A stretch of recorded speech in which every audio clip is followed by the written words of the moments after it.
നമസ്കാരം. പ്രൈം ഡിബേറ്റിലേക്ക് സ്വാഗതം.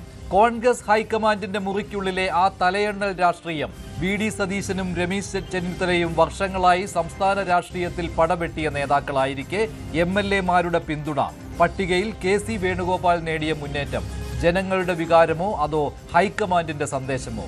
ഈ ചോദ്യമാണ് കോൺഗ്രസിനകത്ത് ഉയരുന്നത്. എം.എൽ.എമാർ അവതരിപ്പിച്ചത് ജനങ്ങളുടെ ജനവിധിയല്ല, ഡൽഹിക്ക് അനുകൂലമായ ഒരു വിനീത വിധേയത്വ രേഖയോ എന്ന സംശയം ശക്തമാണ്. കെ.സി. വേണുഗോപാലിന് ഇത്ര വലിയ പിന്തുണ കിട്ടിയത് സാധാരണ കണക്കുകൂട്ടലുകൾക്ക് അപ്പുറം. അതിലും വലിയ രാഷ്ട്രീയ നാടകീയത എന്തെന്നാൽ എം.എൽ.എമാരുടെ പിന്തുണയുടെ ആ കടലാസ് നിരീക്ഷകന്റെ കയ്യിൽ നിന്ന് പുറത്തു വന്ന നിമിഷം തന്നെ കളിയുടെ ദിശ മാറി എന്നാണ്. വി.ഡി. സതീശനും ചെന്നിത്തലയും ഞെട്ടലോടെ നോക്കി നിൽക്കുമ്പോൾ ഡൽഹിയുടെ വിശ്വാസം എന്ന ഒറ്റ ആയുധത്തിൽ കെ.സി. വേണുഗോപാൽ മുന്നിലെത്തുന്ന ദൃശ്യമാണ് ഇപ്പോൾ. പക്ഷേ ചോദ്യം ഒന്നു മാത്രം: എം.എൽ.എമാരുടെ എണ്ണം മുഖ്യമന്ത്രി കസേര ഉറപ്പാക്കുമോ? കേരളത്തിലെ കോൺഗ്രസ് ചരിത്രം നോക്കുമ്പോൾ അവസാന നിമിഷം വരെ ചിത്രം മാറിയ സംഭവങ്ങൾ ഏറെയാണ്. ഹൈക്കമാൻഡ് വിശ്വസിക്കുന്ന നേതാവെന്ന മുൻതൂക്കം കെ.സിക്കുണ്ടെങ്കിലും സംസ്ഥാന തലത്തിലെ ജനസ്വീകാര്യതയും പ്രതിപക്ഷ പോരാട്ടത്തിലെ മുഖവുമെന്ന ശക്തി സതീശന് അനുകൂലമാണ്. അതേസമയം പരിചയസമ്പത്തും ഭരണപരിചയവും ഗ്രൂപ്പ് നെറ്റ്വർക്ക് ഇല്ലെങ്കിലും ചെന്നിത്തലയെ കളിയിൽ നിന്ന് പുറത്താക്കുന്നുമില്ല. ഇനി ചോദ്യമൊന്നു മാത്രം: തലയെണ്ണലിൽ നേടിയ തലപ്പൊക്കം കെ.സി. വേണുഗോപാലിനെ മുഖ്യമന്ത്രി കസേരയിലേക്ക് എത്തിക്കുമോ? അതോ അവസാന നിമിഷം വരെ കേരള രാഷ്ട്രീയം കണ്ടിട്ടുള്ള അപ്രതീക്ഷിത ട്വിസ്റ്റുകൾ വീണ്ടും കളി മറിച്ചു കളയുമോ? പ്രൈം ഡിബേറ്റ് ചർച്ച ചെയ്യും.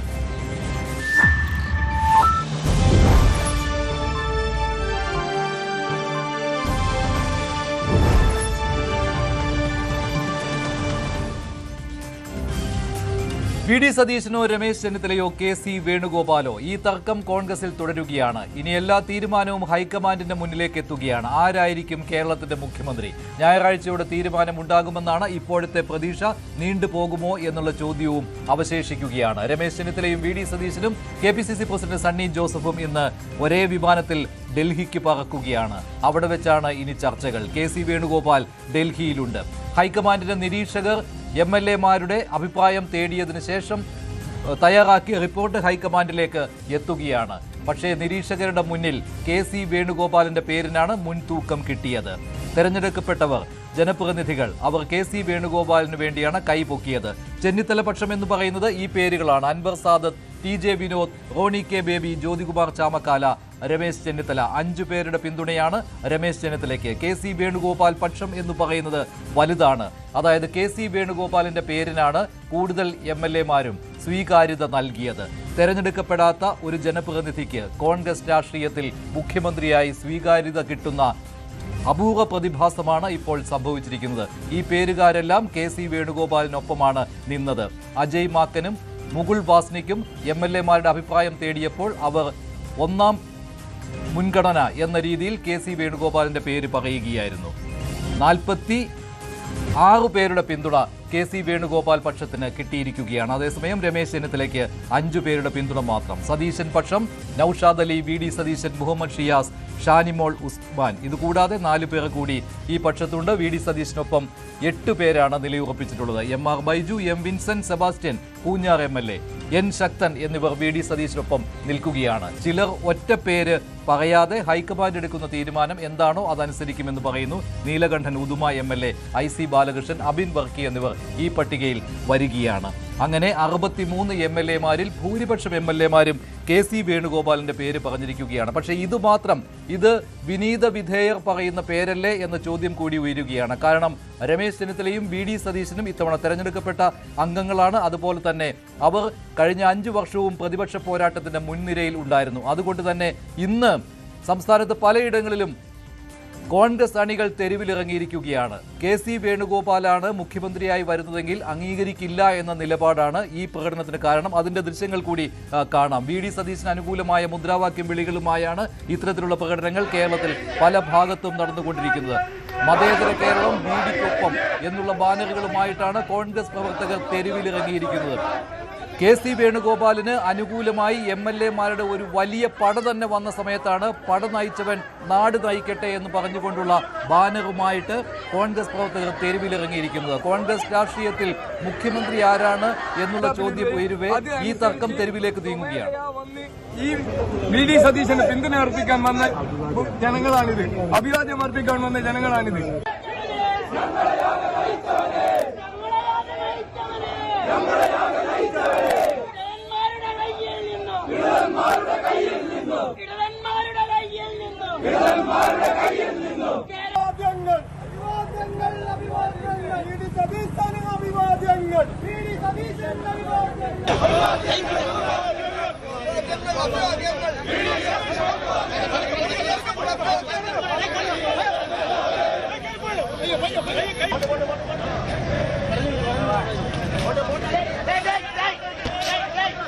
അതേസമയം കെ.സി. വേണുഗോപാലിന്റെ ബാനർ നശിപ്പിക്കുന്ന ദൃശ്യവും ഫ്ലെക്സ് ബോർഡ് നശിപ്പിക്കുന്ന ദൃശ്യവും ഇന്ന് കാണാൻ സാധിച്ചു.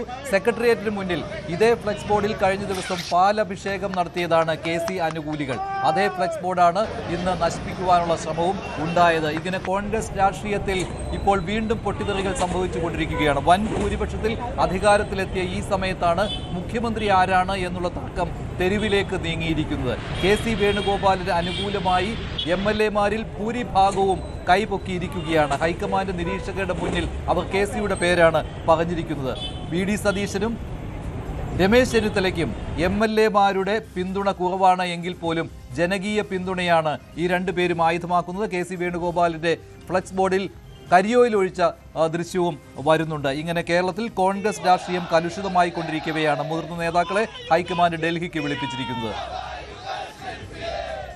അതോടൊപ്പം തന്നെ കോൺഗ്രസ് നിരീക്ഷകനായി ഹൈക്കമാൻഡ് നിരീക്ഷകനായി ഇന്നലെ ഇന്ദിരാഭവനിൽ എത്തിയ മുകുൾ വാസ്നിക് എം.എൽ.എമാരിൽ നിന്ന് അഭിപ്രായം തേടിയതിനു ശേഷം വെളിയിൽ വന്ന് മാധ്യമപ്രവർത്തകരെ കണ്ടപ്പോൾ അദ്ദേഹത്തിന്റെ കയ്യിൽ ഒരു കടലാസ് ഉണ്ടായിരുന്നു. കടലാസുകളുടെ ഒരു കെട്ടുണ്ടായിരുന്നു. അതിൽ ഒരെണ്ണം ദൃശ്യമായിരുന്നു. അതൊരു ഫോട്ടോഗ്രാഫർ പകർത്തുകയും ചെയ്തു. അതിൽ കൃത്യമായിട്ട് എം.എൽ.എമാർ ആർക്ക് അനുകൂലമായിട്ടാണ് തങ്ങളുടെ നിലപാട് പറഞ്ഞിരിക്കുന്നത് എന്ന കാര്യം വ്യക്തമായി എഴുതിയിട്ടുണ്ടായിരുന്നു. അതിൽ 6 എം.എൽ.എമാരുടെ കാര്യം അതിൽ കൃത്യമായിട്ട് കാണാമായിരുന്നു. അവർ കെ.സിക്ക് അനുകൂലമായിട്ടായിരുന്നു പറഞ്ഞിരുന്നത്. ഇതുകൂടി പുറത്തു വന്നതോടുകൂടി ഈ രീതിയിലുള്ള ഒരു തലയെണ്ണലാണ് നടന്നത് എന്ന കാര്യവും ഉറപ്പിച്ചിരിക്കുകയാണ്. ഇന്നലെ ചില കാര്യങ്ങൾ കോൺഗ്രസ് നേതാക്കൾ നിഷേധിച്ചിരുന്നു. അങ്ങനെ തലയെണ്ണുന്ന ഒരു പരിപാടിയൊന്നുമല്ല.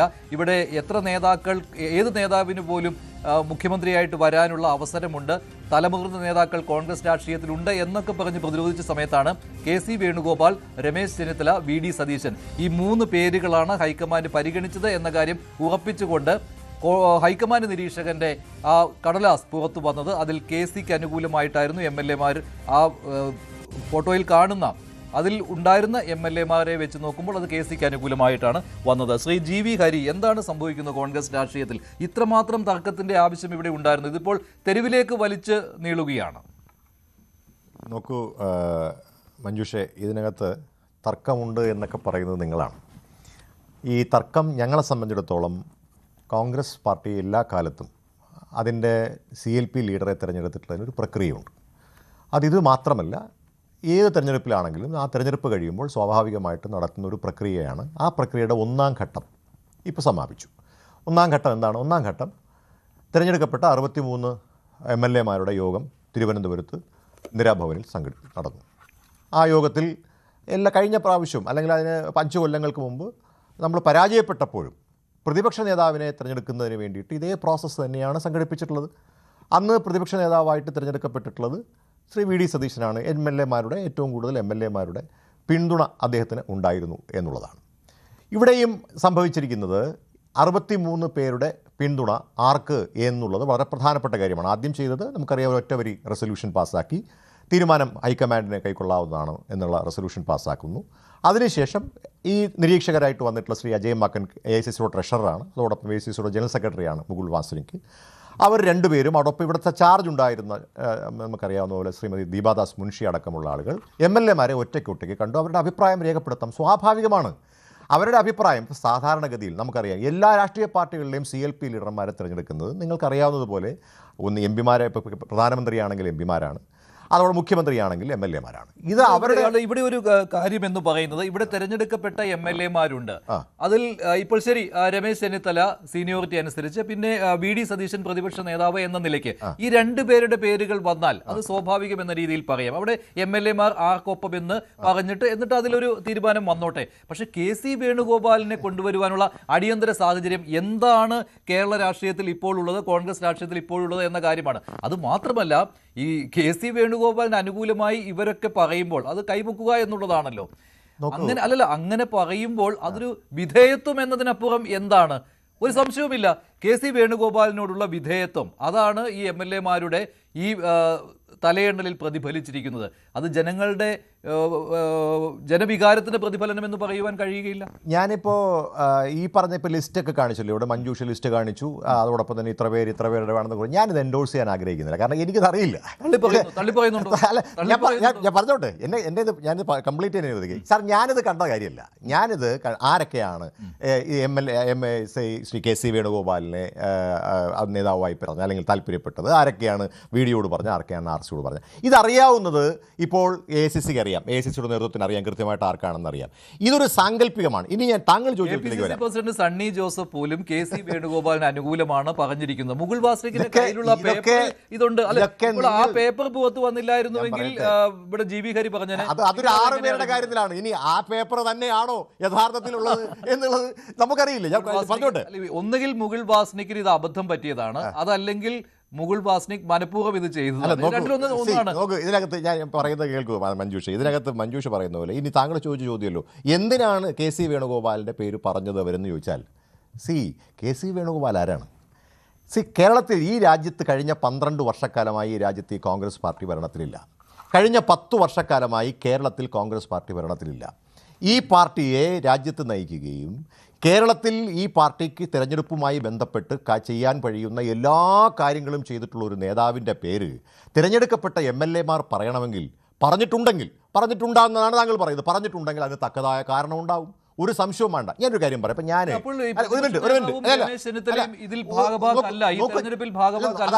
അതൊക്കെ ഞാൻ ഈ ശ്രീ രമേശ് ചെന്നിത്തല അദ്ദേഹത്തിൻ്റെ കോൺട്രിബ്യൂഷൻ വളരെ വലുതാണ്. ഈ പ്രതിപക്ഷ നേതാവ് VD സതീശൻ അദ്ദേഹത്തിൻ്റെ കോൺട്രിബ്യൂഷൻ വളരെ വലുതാണ്. ഇതൊന്നും ഞാൻ അതേ പ്രാധാന്യത്തോടെ ഞാൻ പറയാൻ ആഗ്രഹിക്കുന്നു. ശ്രീ KC വേണുഗോപാൽ 18 ദിവസങ്ങൾ 80 വേദികൾ 100ഓളം പരിപാടികളിൽ അദ്ദേഹം പങ്കെടുത്ത് എനിക്ക് നേരിട്ടറിയാം. കാരണം ഞാൻ പറഞ്ഞല്ലോ, ഞാനിതുമായി ബന്ധപ്പെട്ട് കേരളത്തിൽ നമുക്കറിയാം, ഈ തെരഞ്ഞെടുപ്പുമായി ബന്ധപ്പെട്ട് മഞ്ജുഷനും അറിയാവുന്നതാണ്, ഞാൻ വാർ റൂമിൻ്റെ ചുമതല ഉണ്ടായിരുന്ന ഒരാളാണ്. ഞാൻ അതിൻ്റെ ഒരു കോർഡിനേറ്ററായി പ്രവർത്തിച്ച ആളാണ്. എനിക്കറിയാം കേരളത്തിൽ എത്ര നേതാക്കന്മാർ വന്നിട്ടുണ്ട്, അവരെത്ര യോഗങ്ങളിൽ പങ്കെടുത്തു, രാഹുൽ ഗാന്ധി എത്ര യോഗങ്ങളിൽ പങ്കെടുത്തു. എന്നോട് ചോദിച്ചാൽ ഓരോ സ്ഥലവും ഞാൻ കൃത്യമായി പറഞ്ഞുതരാം. പ്രിയങ്ക ഗാന്ധി അതുപോലെ എത്ര വേദികളിൽ പ്രിയപ്പെട്ട KC വേണുഗോപാൽ പങ്കെടുത്തു എന്ന് എനിക്ക് നേരിട്ടറിയാം. അപ്പോൾ അങ്ങനെ ഒരാളെ കേരളത്തിലെ MLA-മാരാണ് പറയുന്നത്. കേരളത്തിലെ ജനങ്ങൾ തിരഞ്ഞെടുത്തിട്ടുള്ള 63 MLA-മാർ പറഞ്ഞിട്ടുണ്ടെങ്കിൽ അങ്ങനൊരു ചോദ്യത്തിൻ്റെ ആവശ്യമില്ല മഞ്ജുഷേ. അദ്ദേഹം എല്ലാ തരത്തിലും ആ കാര്യത്തിൽ അർഹനാണ്, എനിക്ക് 100%. അങ്ങനെയാണെങ്കിൽ അദ്ദേഹത്തിന് ഈ തെരഞ്ഞെടുപ്പിൽ മത്സരിക്കാമായിരുന്നു. അതൊരു പ്രധാന കാര്യമാണ്. അങ്ങനെയാണെങ്കിൽ അദ്ദേഹത്തിന് ഈ തെരഞ്ഞെടുപ്പിൽ മത്സരിക്കാമായിരുന്നു. എംപിമാർ മത്സരിക്കേണ്ട എന്നുള്ള പൊതു തീരുമാനം എടുത്തത് ആരാണ്? കോൺഗ്രസ് ഹൈക്കമാൻഡാണ് ആ തീരുമാനം എടുക്കുവാനുള്ള പ്രധാനപ്പെട്ട കാരണം എന്ന് പറയുന്നത്. അതിനുള്ളൊരു പ്രധാന കാരണം എന്ന് പറയുന്നത് അവർ മത്സരിച്ച് ജയിച്ചാൽ ഉപതെരഞ്ഞെടുപ്പുകൾ വേണ്ടിവരും. അപ്പോൾ ഇപ്പോഴത്തെ സാഹചര്യത്തിൽ പല സീറ്റിലും കടുത്ത മത്സരം തന്നെയായിരിക്കും ഉണ്ടാകാൻ പോകുന്നത്. ഉദാഹരണം, ആലപ്പുഴയിൽ ഇപ്പോൾ KC വേണുഗോപാൽ മത്സരിക്കുന്നു, ജയിക്കുന്നു എന്ന് വിചാരിക്കുക, അല്ലെങ്കിൽ ഏതെങ്കിലും മണ്ഡലത്തിൽ ഇരിക്കൂരിൽ ജയിച്ചു എന്ന് വിചാരിക്കുക. ആലപ്പുഴ ജയിച്ചു അങ്ങനെയാണെങ്കിൽ ആലപ്പുഴ ലോക്സഭാ മണ്ഡലത്തിൽ ഉപതെരഞ്ഞെടുപ്പ് വേണ്ടിവരും. അപ്പോൾ അവിടെ കോൺഗ്രസിന് ശക്തമായ ഒരു മത്സരം നേരിടേണ്ടി വരും. അതിന്റെ ആവശ്യം ഇപ്പോൾ എന്താണ്? അതുപോലെ തന്നെ ആറ്റിങ്ങലിൽ അത് സംഭവിക്കും, അടൂർ പ്രകാശ് മത്സരിച്ചെങ്കിൽ. കണ്ണൂരിൽ അങ്ങനെ സംഭവിക്കും, K സുധാകരൻ മത്സരിച്ചെങ്കിൽ ലോക്സഭയിലേക്ക് ഉപതെരഞ്ഞെടുപ്പ് വേണ്ടിവരും. ഇതൊക്കെ പരിഗണിച്ചല്ലേ വേണ്ട എന്ന് വെച്ചത്. അപ്പോൾ ഇപ്പോൾ എന്തിനാണ് KC വേണുഗോപാലിന് വേണ്ടി അപ്പോൾ ഒരു ഇളവ് കൊടുക്കുന്നത്? അതിന്റെ ആവശ്യമില്ലല്ലോ. പൊതുവായ ഒരു തീരുമാനം എടുത്തിട്ടുണ്ട് ഹൈക്കമാൻഡ്, MPമാർ മത്സരിക്കേണ്ട എന്ന്. അപ്പോൾ ഇതെല്ലാം കഴിഞ്ഞ് നൂലിൽ കെട്ടി എന്തിനാണ് KC വേണുഗോപാലിനെ ഇറക്കുന്നത്? നിങ്ങൾ ഇവിടെയാണ് പ്രശ്നം. നിങ്ങൾ ഇതുവരെ പറഞ്ഞ കാര്യത്തോട് ചോദിക്കുന്നത് KC വേണുഗോപാലിനെ നൂലിൽ കെട്ടി ഇറക്കുന്നു എന്നൊക്കെ പറഞ്ഞാൽ ഞാൻ ഈ ഒറ്റ കാര്യമാണ് എം അതൊന്നും പിമാർ മഞ്ജുഷിനെ മത്സരിക്കേണ്ട പോലൊരു എന്നുള്ളത് ഒരു മാധ്യമപ്രവർത്തകൻ കോമൺ പറയാൻ തീരുമാനമായിരുന്നു. പാടില്ലാത്ത വാക്കാണ്. അതൊക്കെ മഞ്ജുഷിനെ ഒരു പോലൊരു കോമൺ മാധ്യമപ്രവർത്തകൻ തീരുമാനത്തിന് ഒരു തരത്തിലും പറയാൻ പാടില്ല. ഹൈക്കമാൻഡ് തീരുമാനം തിരുത്തുവാൻ ഒരു സാഹചര്യം എവിടെയാണ് ഇപ്പോൾ? ഇന്ത്യയിലും കോൺഗ്രസ് പാർട്ടിയുടെ ഇന്ത്യയിലും കേരളത്തിലും അദ്ദേഹത്തിന്റെ സംഭാവനകളെ കേരളത്തിലെ ഒരു കോൺഗ്രസ്സുകാരനും മാറ്റി നിർത്താൻ കഴിയില്ല എന്നുള്ളത് നമുക്ക് എല്ലാവർക്കും അറിയാം. ഇനി ഞാൻ വീണ്ടും പറയാൻ ആഗ്രഹിക്കുന്നു, ഇത് മഞ്ജുഷ എന്റെയും മഞ്ജുഷിന്റെയും ഉത്തരവാദിത്വമോ തീരുമാനമല്ല. ഇവിടെ ജയിച്ചു വന്ന 63 പേരിൽ താങ്കൾ പറഞ്ഞതുപോലെ 46 പേർ അദ്ദേഹത്തെ പിന്തുണച്ചുവെങ്കിൽ ആ തീരുമാനം AICC നടപ്പാക്കണമെന്നാണ് ഞാൻ പറയാൻ ആഗ്രഹിക്കുന്നത്. എന്താ കാര്യം അറിയോ? അതുകൂടെ പറഞ്ഞുതരാം. എന്താ കാര്യം? കാരണം ഇതുവരെയും ആൾ ഇന്ത്യ കോൺഗ്രസ് കമ്മിറ്റി ഹൈക്കമാൻഡ് തീരുമാനമെടുത്തിട്ടുള്ളത് ഇവിടെ മാത്രമല്ല. നിങ്ങൾ മനസ്സിലാക്കണം, അത് മഹാരാഷ്ട്രയിൽ അത്തരത്തിലുള്ള തീരുമാനങ്ങൾ കടന്നു വന്നിട്ടുണ്ട്. അതോടൊപ്പം തന്നെ രാജസ്ഥാനിൽ ആ തീരുമാനം കടന്നു വന്നിട്ടുണ്ട്. എന്തിനേറെ പറയുന്നു, തെലങ്കാനയിൽ ആ തീരുമാനം കടന്നു വന്നിട്ടുണ്ട്. ഏറ്റവും അവസാനമായി തെലങ്കാനയിൽ വന്നിട്ടുണ്ട്. എന്തിനേറെ പറയുന്നു, തൊട്ടടുത്ത കർണാടകത്തിൽ വന്നിട്ടുണ്ട്. ഇതൊക്കെ ഞങ്ങൾ ചെയ്തത് എല്ലാം ഒറ്റ കാറ്റഗറിയാണ്. ഇവിടെ ഒരു പ്രദേശത്തിന് മാത്രമായിട്ട് ഒരു കാറ്റഗറി ഉണ്ട്. തലയെണ്ണുന്നതിനെ അല്ല ഞാൻ പറഞ്ഞത്. ഈ തലയെണ്ണുമ്പോൾ KCയുടെ പേര് അവിടെ ഹൈക്കമാൻഡിന്റെ മനസ്സിൽ KCയുടെ പേര് ഉള്ളത് കൊണ്ടാണല്ലോ MLA മാർ അത് പറയാൻ നിർബന്ധിത. ഞാൻ പല MLA-മാരോടും പല MLA-മാരോടും സംസാരിച്ചു. അവർ പറഞ്ഞ കാര്യം ഞങ്ങളെ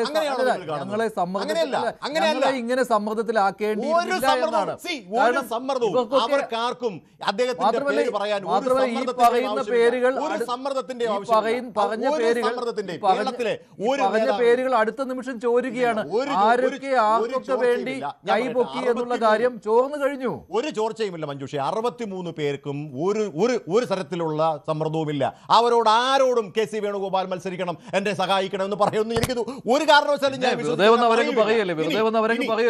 ഏറ്റവും പ്രധാനപ്പെട്ട കാര്യം പറയട്ടെ. ഇനി താങ്കൾ അവരെയൊക്കെ UKG LKG പോലെയാണ് കാണുന്നത്. നോക്കൂ, അവരൊക്കെ കേരളത്തിൽ കാലാകാലങ്ങളായി രാഷ്ട്രീയ പ്രവർത്തനം നടത്തി മത്സരിച്ച് അതും ഏറ്റവും പ്രഗത്ഭരായിട്ടുള്ള CPM-ന്റെ നേതാക്കന്മാരെ തോൽപ്പിച്ച് മന്ത്രിമാരെ തോൽപ്പിച്ച് കടന്നു വരുന്നവരോട് നിങ്ങൾ സമ്മർദ്ദത്തിലൂടെ ഇന്നയാളുടെ പേര് പറയണമെന്ന് പറഞ്ഞു കഴിഞ്ഞാൽ ഇതൊക്കെ ആര് വിശ്വസിക്കും? ഞാനൊരു കാര്യം നിങ്ങളോട് പറയാം മഞ്ജുഷേ, KC വരണമെന്നാണ് ആഗ്രഹിക്കുന്നത്. ഞാൻ അത് പറയട്ടെ. ഞാൻ ആഗ്രഹിക്കുന്നത്, എന്നോട് വ്യക്തിപരമായി ചോദിച്ചാൽ ഞാനൊരു കാര്യം പറയാം. ഞാൻ കഴിഞ്ഞ 8 വർഷമായി ദേശീയ തലത്തിൽ ഒരു സംഘടനയുമായി ബന്ധപ്പെട്ട് പ്രവർത്തിക്കുന്ന ആളാണ്. എന്നെ നിയമിച്ചതും അന്നത്തെ AICCയുടെ പ്രസിഡന്റ് ശ്രീമതി സോണിയാഗാന്ധിയാണ്. ഇവരെല്ലാവരെയും നിയമിച്ചത് അത് പ്രതിപക്ഷ നേതാവിനെയാണെങ്കിലും അതോടൊപ്പം തന്നെ ബാക്കിയുള്ള പ്രധാനപ്പെട്ട ആരൊക്കെയുണ്ടോ ജനറൽ സെക്രട്ടറിമാരുണ്ട് അവരൊക്കെ നിയമിച്ചു. ഈ 8 വർഷക്കാലം ഡൽഹിയിൽ ആ സംഘടനയുമായി മുന്നോട്ട് കൊണ്ടുപോകാൻ എന്നെ ഏറ്റവും കൂടുതൽ സഹായിച്ച നേതാവിൻ്റെ പേര് ഒറ്റയാൾ നിങ്ങൾ ചോദിച്ചാൽ ഒരാളേ ഉള്ളൂ. അത് സംഘടനാ ചുമതലയുള്ള KCCയുടെ ജനറൽ സെക്രട്ടറി KC വേണുഗോപാലാണ്. സാമ്പത്തികം വേണം, മറ്റ് സൗകര്യങ്ങൾ വേണം. 2 ക്യാമ്പുകൾ ഞാൻ നടത്തി. ഞാൻ വ്യക്തിപരം ആ ചോദ്യം ചോദിച്ചുകൊണ്ട് ഞാൻ പറയുകയാണ്. ഞാൻ രാജസ്ഥാനിലൊരു ക്യാമ്പ് നടത്തി, അതോടൊപ്പം ബാംഗ്ലൂർ ക്യാമ്പ് നടത്തി.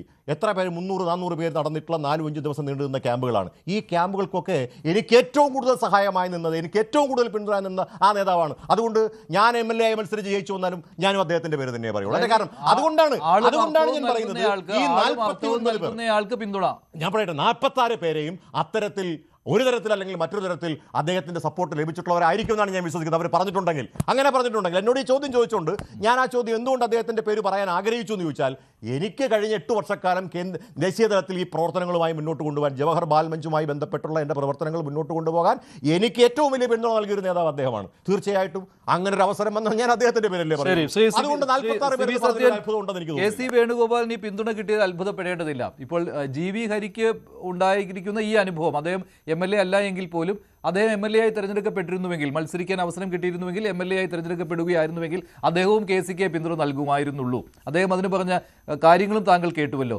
ഇത് തന്നെയാണല്ലോ ഈ MLA-മാരുടെയും ഭാഗത്ത്. അവർക്ക് മത്സരിക്കാൻ സീറ്റ് നൽകിയതും അവർക്ക് ഇത്തവണ പണമില്ലാത്ത സമയത്ത് തെരഞ്ഞെടുപ്പ് പ്രചാരണത്തിന് സാമ്പത്തികം നൽകി സഹായിച്ചതും, നേരിട്ട് നൽകുക എന്നുള്ളതല്ല, അത് അറേഞ്ച് ചെയ്ത് സഹായിച്ചതും KC വേണുഗോപാലാണ്. അതുകൊണ്ട് അദ്ദേഹത്തിന്റെ പേര് പറയുന്നു. അതായത് അങ്ങനെ ചുരുക്കരുത് മഞ്ജു. ഞാൻ പറഞ്ഞതിന് അങ്ങനെ അർത്ഥം മാത്രമല്ല. നോക്കൂ, അത് ഒരു കാരണങ്ങളിൽ ഒന്നാണ്. ഞാൻ പറയട്ടെ, അദ്ദേഹം സീറ്റ് കൊടുത്തു, അത് അങ്ങനെയല്ലോ. അത്രയോകാലം സീറ്റില്ലാതെ ഈ രാഷ്ട്രീയ പ്രവർത്തനം നടത്തി. അങ്ങനെയല്ല, അങ്ങനെ പറയുന്നത് അതൊരു തെറ്റായിട്ടൊരു ഫ്രെയിമിംഗ്. അങ്ങനെയാണെങ്കിൽ KC മുഖ്യമന്ത്രിയായി വരികയാണെങ്കിൽ അതൊരു ജനകീയ മുഖ്യമന്ത്രിയല്ല, വിധേയരുടെ മുഖ്യമന്ത്രിയായിരിക്കും. ആലപ്പുഴയിൽ നിന്ന് ഞാൻ ചോദിക്കട്ടെ, ആലപ്പുഴയിൽ നിന്ന് നിരന്തരം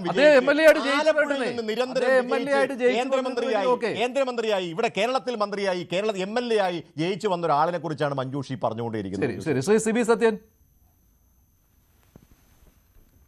മഞ്ജുഷയെ വളരെ ഇൻട്രസ്റ്റിംഗ് ആയിട്ടുള്ള ഒരു സിറ്റുവേഷൻ ആണ് ഇപ്പോൾ വന്നിരിക്കുന്നത്. ഇപ്പോൾ നിലയിൽ 3 നേതാക്കന്മാരാണ് മുഖ്യമന്ത്രി സ്ഥാനത്തേക്ക് മത്സരിക്കുന്നത്. ഇതിൽ ആർക്കും യോഗ്യതയ്ക്ക് യാതൊരു കുറവുമില്ല എന്ന് നമുക്ക് കാണാൻ കഴിയും. ഇടതുപക്ഷത്തിൽ നിന്ന് വിഭിന്നമായിട്ട് ഒരു നേതാക്കളുടെ നിര തന്നെ കോൺഗ്രസിനുണ്ട് ഈ പ്രധാന സ്ഥാനത്തേക്ക് എത്താൻ എന്നുള്ളത് വളരെ ഇൻട്രസ്റ്റിംഗ് ആയ ഒരു ഫാക്ടറാണ്. അപ്പൊ അതിനകത്ത് കെ സി വേണുഗോപാലുണ്ട്, രമേശ് ചെന്നിത്തലയുണ്ട്, വി ഡി സതീശനുണ്ട്.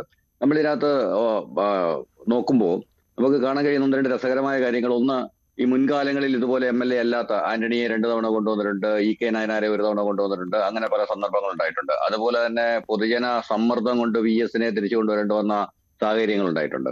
ഇവിടെ നമ്മൾ നോക്കുന്ന ഒന്ന് രണ്ട് കാര്യങ്ങൾ. ഒന്ന്, ഇപ്പൊ നടക്കുന്ന ഒരു വലിയ കോമഡി ഷോയാണ് തെരുവുകളിൽ നടക്കുന്നത്. കാരണം ഈ തെരുവുകളിൽ ജനം ഇറങ്ങി ഒരു നേതാവിന് വേണ്ടിയിട്ട് വലിയ പ്രഖ്യാപനങ്ങളൊന്നും ഉണ്ടാവില്ല. കോൺഗ്രസിൽ നടക്കുന്നതെല്ലാം സ്പോൺസേർഡ് ആണ് എന്ന് അത്യാവശ്യം ജനങ്ങൾക്കൊക്കെ അറിയാം. അപ്പൊ പിന്നെ എന്തായാലും ഈ സോഷ്യൽ മീഡിയ ഹൈപ്പും തമാശകളും ഒക്കെ ഇങ്ങനെ നീളുന്നത് കൊണ്ട് ഏറ്റവും വലിയൊരു ഗുണമെന്ന് പറയുന്നത് UDF അധികാരത്തിൽ വരുമ്പോൾ എന്റർടൈൻമെന്റിന് ഒരു കുറവുണ്ടാവില്ല. കാരണം എല്ലാ ദിവസവും എന്തെങ്കിലുമൊക്കെ സംഭവിച്ചുകൊണ്ടേയിരിക്കും.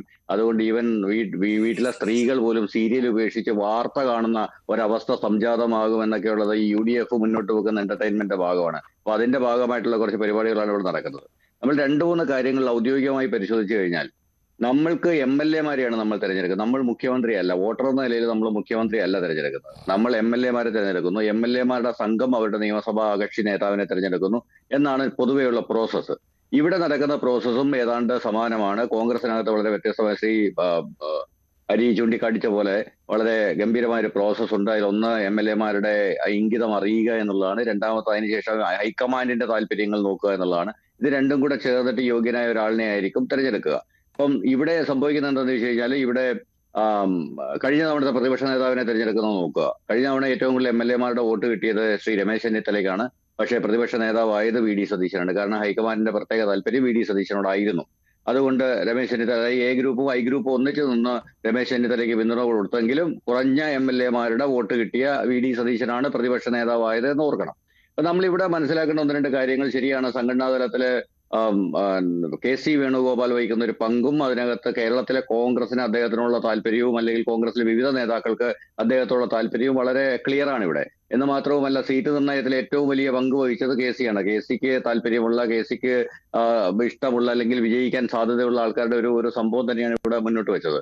അപ്പൊ അതുകൊണ്ട് തന്നെ ഈ MLA-മാരുടെ പിന്തുണ സ്വാഭാവികമായിട്ടും KC-ക്ക് പോകുന്നതിൽ അത്ഭുതപ്പെടാനൊന്നുമില്ല വലിയൊരു വിഭാഗം. പിന്നെ രണ്ടാമത്, കോൺഗ്രസിന്റെ ഒരു പൊതുസ്വഭാവം അനുസരിച്ച് അധികാരം എവിടെ കേന്ദ്രീകരിക്കുന്നുവോ അങ്ങോട്ടാണ് ഈ ആൾക്കാരെല്ലാം പൊതുവെ നിൽക്കാറ്.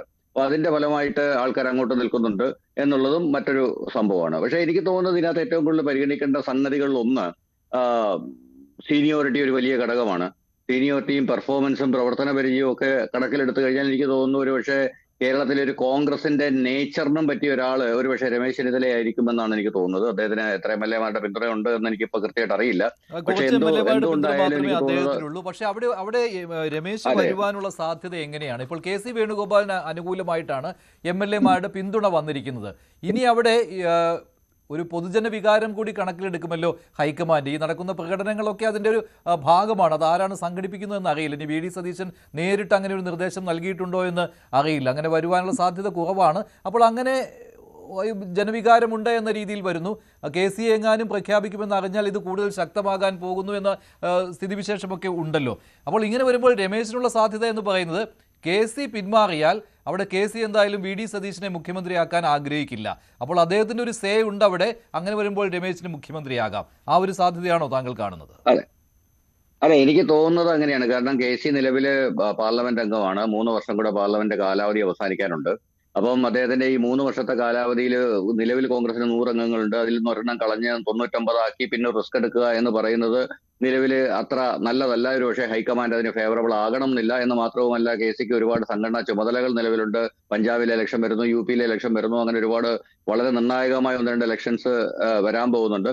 അപ്പൊ ഈ സാഹചര്യത്തിൽ ഒരു പക്ഷേ ഇതെല്ലാം കൂടെ പരിഗണിച്ച് ഒരു ഒത്തുതീർപ്പ് സ്ഥാനാർത്ഥിയായിട്ട് ചിലപ്പോൾ രമേശ് ചെന്നിത്തലയെ മുന്നോട്ട് വെക്കാനും 2.5 വർഷത്തിന്റെ ഒരു ടൈം കൊടുക്കാനുമുള്ള സാധ്യതയും നമുക്ക് തള്ളിക്കളയാൻ പറ്റില്ല. കാരണം 2.5 വർഷം കഴിഞ്ഞാൽ ശ്രീ KC വേണുഗോപാൽ പാർലമെന്റ് അംഗത്തെ രാജിവെച്ച് കഴിഞ്ഞാൽ അദ്ദേഹത്തിന് ഉപതെരഞ്ഞെടുപ്പ് അവിടെ ഉണ്ടാവില്ല. എന്ന് മാത്രമല്ല, ബാക്കിയുള്ള 2.5 വർഷം കേരളത്തിലെ മുഖ്യമന്ത്രിയായിട്ടിരിക്കുകയും ചെയ്യാം എന്ന് പറയുന്ന ഒരു സ്ഥിതിവിശേഷമുണ്ട്. ചിലപ്പോൾ അതും പരിഗണിക്കാവുന്ന ഒരു സാധ്യതയായിരിക്കുമെന്നാണ് എനിക്ക് തോന്നുന്നത്. കാരണം നിലവിൽ ഈ പറഞ്ഞതുപോലെ കോൺഗ്രസ് ഹൈക്കമാൻഡ് ഇപ്പോൾ നടക്കുന്ന ഈ പ്രകടനങ്ങളെയും പ്രശ്നങ്ങളെയും ഒക്കെ അത്ര അനുഭാവത്തോടെ വീക്ഷിക്കുമെന്ന് എനിക്ക് തോന്നുന്നില്ല. കാരണം ഇത് ഒരാൾക്ക് വേണ്ടിയിട്ടുള്ള സംഭവങ്ങളാണ്. അത് അക്രമാസക്തമായിക്കൊണ്ടിരിക്കുകയാണ്. അപ്പം ഇത് സ്പോൺസേഡ് ആണ് എന്നൊരു തോന്നൽ ചിലപ്പോൾ പാർട്ടിക്ക് ഉണ്ടായെന്ന് വരും. അപ്പൊ അങ്ങനെ വന്നു കഴിഞ്ഞാൽ സ്വാഭാവികമായിട്ടും അവര് അത്തരം ഒരു സമ്മർദ്ദ തന്ത്രത്തിനോട് അനുകൂലമായി പ്രതികരിച്ചു കൊള്ളണമെന്നില്ല എന്നാണ് എന്റെ ഇതിനു തോന്നൽ. മുൻപും അങ്ങനെ ഉള്ളതാണ്. ഹൈക്കമാൻഡിനെ ഇത് വി ഡി സതീശന്റെ ആളുകൾ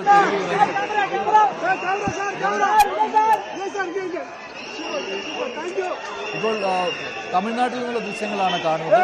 വിജയ് CPM ഓഫീസിലെത്തിയിരിക്കുകയാണ്. CPM-ന്റെ പിന്തുണ തമിഴ്നാട്ടിൽ വിജയ് നേടിയിരിക്കുകയാണ്. CPI-യുടെ പിന്തുണയും വിജയ് നേടിയിരിക്കുകയാണ്. VCK-യുടെ പിന്തുണയും ഉണ്ട്. അങ്ങനെ വിജയ് മുഖ്യമന്ത്രിയാകുവാനുള്ള തയ്യാറെടുപ്പുകളിലേക്ക് വരുന്നു.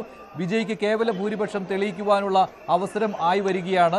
5 പേരുടെ പിന്തുണ നേരത്തെ കോൺഗ്രസിന്റെ ഭാഗത്തു നിന്നുണ്ടായിരുന്നു. 2 CPI, 2 CPM, 2 VCK. അങ്ങനെ കേവല ഭൂരിപക്ഷത്തിന് ആവശ്യമായ 118-ലേക്ക് വിജയുടെ പാർട്ടിയായ TVK എത്തിയിരിക്കുകയാണ്. ഇനി വിജയെ മുഖ്യമന്ത്രിയാകുന്നതിൽ നിന്ന് ഗവർണറെ കണ്ടതിന് ശേഷം ലോക് ഭവനിൽ പോയി ഗവർണറെ കണ്ടതിന് ശേഷമാണ് വിജയ് CPM ഓഫീസിൽ എത്തിയിരിക്കുന്നത്. എന്തായാലും വിജയ് മുഖ്യമന്ത്രിയായി സത്യപ്രതിജ്ഞ ചെയ്യാൻ ഇനി ദിവസങ്ങൾ മാത്രമേ ബാക്കിയുള്ളൂ. ഗവർണറെ 3-ാം തവണയാണ് വിജയ് സന്ദർശിച്ചത്. കഴിഞ്ഞ 2 ദിവസങ്ങളിലും വിജയെ കണ്ടപ്പോൾ ഗവർണർ പറഞ്ഞത് കേവല ഭൂരിപക്ഷം ഉറപ്പിക്കുന്നതിനുള്ള തെളിവുകൾ വേണം എന്നുള്ളതാണ്. 112 പേരുടെ പിന്തുണ ഉറപ്പിക്കുവാനേ വിജയ്ക്ക് സാധിച്ചിരുന്നുള്ളൂ. കോൺഗ്രസിന്റെ മാത്രം പിന്തുണയാണ് ഉണ്ടായിരുന്നത്. പക്ഷേ അതിനുശേഷം ഇപ്പോൾ പിന്തുണയുടെ കാര്യത്തിൽ കേവല ഭൂരിപക്ഷത്തിലേക്ക് വന്നിരിക്കുകയാണ് വിജയ്. അതിനാൽ തന്നെ തമിഴ്നാടിന്റെ അടുത്ത മുഖ്യമന്ത്രിയായി വിജയ് സത്യപ്രതിജ്ഞ ചെയ്യും. വിജയെ ഗവർണർ ക്ഷണിക്കും.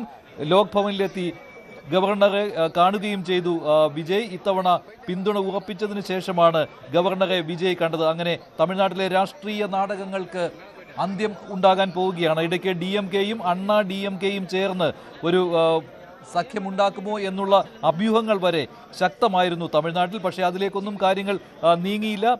TVK-ക്ക് കേവല ഭൂരിപക്ഷത്തിന് ആവശ്യമായ അംഗസംഖ്യ ഉണ്ടാകാൻ പോവുകയാണ്. അങ്ങനെ വിജയ് തമിഴ്നാടിന്റെ മുഖ്യമന്ത്രിയാകാൻ പോകുന്നു. നാടകീയമായ സംഭവ വികാസങ്ങൾക്ക് ശേഷമാണ് വിജയ് കേവല ഭൂരിപക്ഷത്തിന് ആവശ്യമായ അംഗസംഖ്യ തികച്ചിരിക്കുന്നത്. ഇതിനിടയിൽ കോൺഗ്രസും DMK-യും തമ്മിലുള്ള ബന്ധം വഷളാകുകയും ചെയ്തു. DMK ലോക്സഭയിൽ കോൺഗ്രസുമായുള്ള ബന്ധം വിച്ഛേദിക്കുന്നതിന് വേണ്ടി കത്ത് നൽകുകയും ചെയ്തു. അങ്ങനെ ഇന്ത്യ സഖ്യത്തിലും വിള്ളലുകൾ വീണിരിക്കുകയാണ്. അതിനിടെയാണ് ഇപ്പോൾ വിജയ്ക്ക് കേവല ഭൂരിപക്ഷം തികയ്ക്കുവാനുള്ള അവസരം കിട്ടിയിരിക്കുന്നത്.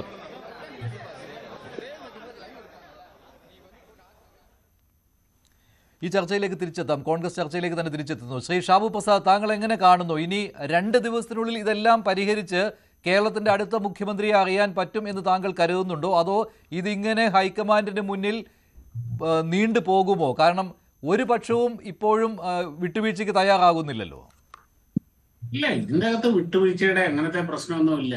ഹൈക്കമാൻഡ് തീരുമാനം ഈ ഹൈക്കമാൻഡ് എന്ന് പറയുന്ന സാധനം എന്താണെന്നേ, ഈ പറഞ്ഞ പോലെ ഇവരുടെ വർക്കിംഗ് കമ്മിറ്റി പോലെയോ അല്ലെങ്കിൽ ദേശീയ സമിതി പോലെയോ ഒന്നും ഒരു തെരഞ്ഞെടുക്കപ്പെട്ട ഒരു ബോഡിയല്ല ഇവരുടെ ഈ ഹൈക്കമാൻഡ് എന്ന് പറയുന്ന സാധനം. എന്താണ് ഈ ഹൈക്കമാൻഡ് എന്ന് പറയുന്ന സാധനം? അത് ഈ പറഞ്ഞ പോലെ അപ്പന്റെ പെങ്ങളും ഞാനും എന്ന് പറയുന്ന മാതിരി KC വേണുഗോപാല്, രാഹുൽ ഗാന്ധി, സോണിയാഗാന്ധി, KC വേണുഗോപാല്. ഇപ്പോഴത്തെ അവസ്ഥയിൽ ഇതാണ് ഈ ഹൈക്കമാൻഡ് എന്ന് പറയുന്ന സാധനം. ഇപ്പൊ അവർ തീരുമാനിക്കുകയാണ്. ഇപ്പൊ KC വേണുഗോപാലാണ്, അതിനാണ് സാധ്യതയും കൂടുതൽ. KC വേണുഗോപാലാണ് കേരളത്തിന്റെ മുഖ്യമന്ത്രി എന്ന് തീരുമാനിച്ചു കഴിഞ്ഞാൽ അത് അൾട്ടിമേറ്റ് ആണ്, ഫൈനലാണ്. പിന്നെ മറ്റൊന്ന്, ഇപ്പൊ ഇവിടെ വന്ന ഈ കേന്ദ്ര നിരീക്ഷകർക്ക് കേരളത്തിലെ രാഷ്ട്രീയ സാഹചര്യം എന്തെങ്കിലും അറിയാം. അവർക്ക് ആകെ അറിയാവുന്ന എന്താണ്? KC വേണുഗോപാൽ പറഞ്ഞു കൊടുക്കുന്നത്. അവര് സ്ഥിരമായിട്ട് കമ്മ്യൂണിക്കേറ്റ് ചെയ്യുന്ന ആരുമായിട്ടാണ്? വേണുഗോപാൽ പറഞ്ഞു കൊടുക്കുന്നതാണ് അവർക്ക് ആകെപ്പാടെ അറിയാവുന്ന കാര്യം. അല്ലാതെ ഇവരിവിടെ ഗ്രൗണ്ടിലെ റിയാലിറ്റി ഒന്നും അവർക്കറിയില്ല, അവർക്കൊട്ട് അറിയുകയും വേണ്ട. ഇപ്പോൾ ഈ കേരളത്തിൽ നടത്തുന്ന ഈ പ്രകടനങ്ങൾ, VD സതീശന് വേണ്ടിയിട്ട് നടത്തുന്ന പ്രകടനങ്ങൾ, ആ പ്രകടനങ്ങളെ അവർ തീർച്ചയായിട്ടും വളരെ നെഗറ്റീവായിട്ടായിരിക്കും റിപ്പോർട്ട് ചെയ്യുക. ഇത് ആസൂത്രിതമാണ്, സംഘടനയ്ക്കുള്ളിലെ വിഭാഗീയതയുടെ ഭാഗമായി, അതായത് വളരെ ജൂനിയർ ആയിട്ടുള്ള ഇതുവരെ അങ്ങനെ വലിയ എക്സ്പീരിയൻസ് ഒന്നും ഇല്ലാത്ത